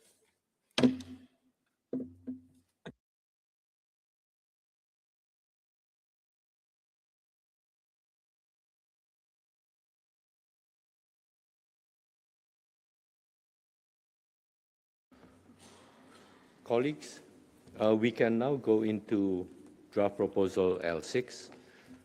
Interpreters have kindly also given us additional 10 minutes. We may not be able to finish the whole process, but I think we can go into the introduction of the draft and maybe into general comments. We'll see how we go. But let us aim to finish by or slightly before 1 10 minutes past 1. So if you agree with that, we can now, as a council, consider draft proposal L9, entitled Role of States in Countering the Negative Impact of Disinformation on the Enjoyment and Realization of Human Rights. And I give the floor to the representative of Ukraine to introduce the draft text. Mr. President, on behalf of the core group consisting of Japan, Latvia, Lithuania, Poland, the United Kingdom, and my own country, Ukraine, I have an honor to present draft resolution L9 entitled The Role of States in Countering the Negative Impact of Disinformation on the Enjoyment and Realization of Human Rights. When this initiative was first introduced in 2022, it established an important principle. Disinformation is not merely an information challenge, it is a human rights challenge. It demonstrated that disinformation can undermine the enjoyment of all human rights and highlighted the responsibility of states to address it through their human rights-based, multidimensional and multi-stakeholder approach. Since then, the information environment has evolved considerably, as have the technologies and methods through which disinformation spreads and affects the enjoyment and realization of human rights. Our collective response must evolve accordingly. Against this background, the revised draft reflects emerging challenges posed by artificial intelligence, synthetic media, and foreign information manipulation and interference. It acknowledges the real harm experienced by victims of disinformation, promotes greater transparency regarding the origin of digital content, and further strengthens the concept of information integrity as an essential element of protecting human rights in today's digital environment. Following extensive consultation with the Office of the High Commissioner for Human Rights, we also focused the operative part on a single forward-looking request for a comprehensive study examining the human rights implication of the use of artificial intelligence in the dissemination of disinformation, together with practical human rights-based approaches to strengthening transparency and information integrity. We sincerely thank all the delegation for their constructive engagement throughout the informal consultations. Your valuable comments have helped improve the draft and preserve its cross-regional and consensus-based character. With this in mind, we invite all members of the Council to support draft resolution L9, and we look forward to its adoption by consensus. I thank you. Thank you. I've been informed by the Secretariat that there are 12 additional co-sponsors. I now give the floor to members of the Council who wish to make general comments. I give the floor to the distinguished representative of the UK, followed by Iceland and Brazil. President, the UK is pleased to be a member of the core group and thanks Ukraine as penholder for its leadership and constructive engagement throughout the negotiations. This resolution addresses and recognises disinformation as a growing challenge to the enjoyment of human rights and democratic participation. We have seen firsthand the harmful impact of disinformation, including foreign information manipulation and interference, both in the UK and internationally. Such activity seeks to undermine trust in democratic institutions, distort public debate, and in some cases, exacerbate conflict and human rights violations. We therefore particularly welcome updates to the text that reflect the evolving information environment, including references to foreign information manipulation and interference, FIMI, synthetic media, information integrity, and the human rights implications of artificial intelligence. These additions strengthen the resolution's relevance and underscore the need for rights-respecting responses to emerging threats. We encourage all delegations to support the draft. Thank you. Thank you. I give the floor to the distinguished representative of Iceland, followed by Brazil and Cuba. Thank you, Mr. President. Iceland thanks the core group and Ukraine for their work on draft resolution L9. Disinformation can undermine the enjoyment of human rights. Its harmful effects on democratic participation and public trust are well documented, particularly where access to accurate and reliable information is limited.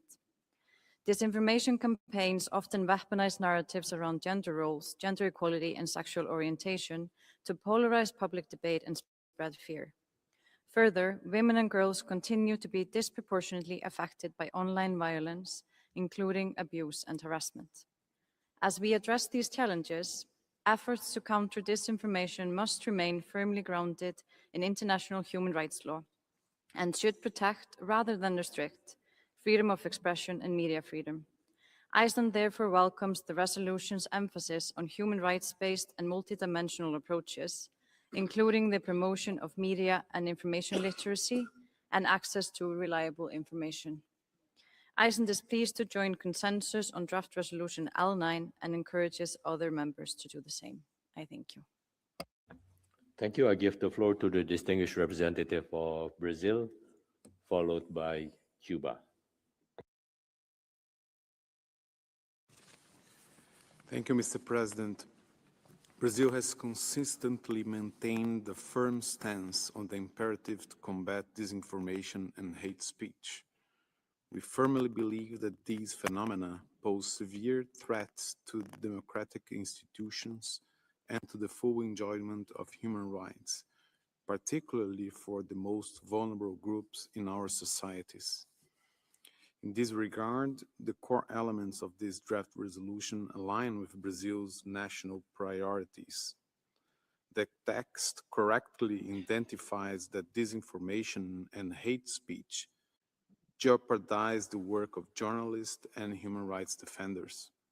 It also addresses the profound impact of new technologies, especially artificial intelligence, in amplifying these challenges, while rightly advocating for information integrity as a key solution. Notwithstanding our support for the main objectives of these initiatives, Brazil notes with concern the introduction of the concept of foreign information manipulation and interference. While Brazil acknowledges the specific concerns regarding FIMI, my delegation firmly believes that challenges related to freedom of expression, disinformation, and hate speech are best addressed in this forum through an objective, human rights-based approach. Framing these topics through lenses that fall outside the explicit mandate of this Council risks deepening geopolitical polarization.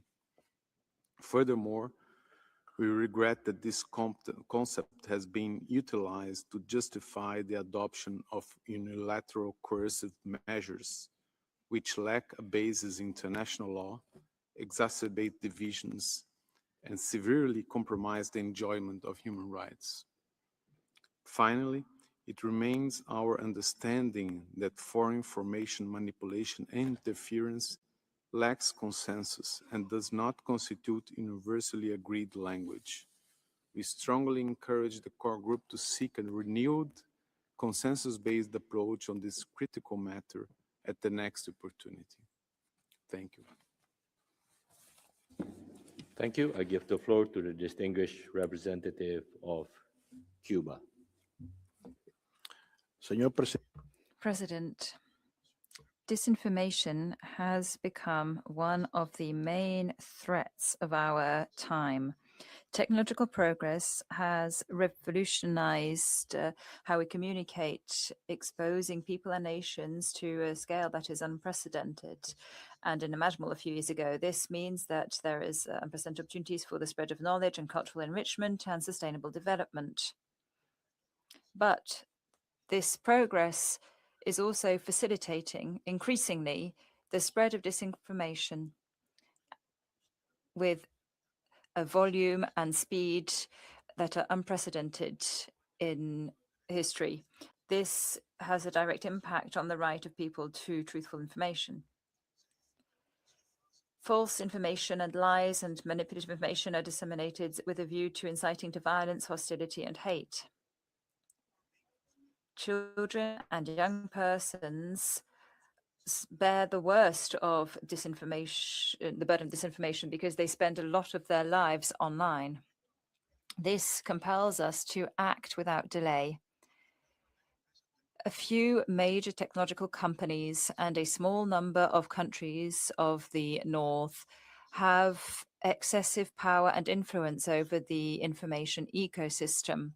In a world that is dominated by digital connectivity, information should be recognized as a public good and as a shared resource shared by all of humankind. As the draft L9 indicates, states should abstain from carrying out or sponsoring disinformation campaigns for political purposes. Cuba is a victim of one such campaign.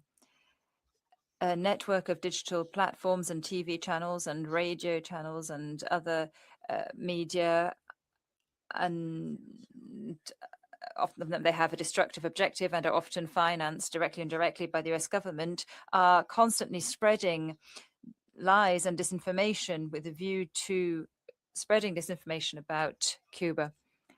States, due to their legal and regulatory authority, have a responsibility, a primary responsibility in countering disinformation, including that spread over digital platforms. I would like to conclude, President, by reaffirming that Cuba supports draft resolution L9, and we hope that it will be adopted by consensus. Thank you very much. Thank you. Excellencies, distinguished representatives, we shall continue with the general comments after our break. And we will go with our distinguished colleagues from Egypt, Gambia, and Estonia. This brings us to the end of this meeting. We will reconvene this afternoon at 3 p.m. with the general comments and to continue the consideration on the draft proposal. I'd like to thank the interpreters for their service, and I hereby close the 31st meeting of the 62nd session of the Human Rights Council. Thank you very much.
you.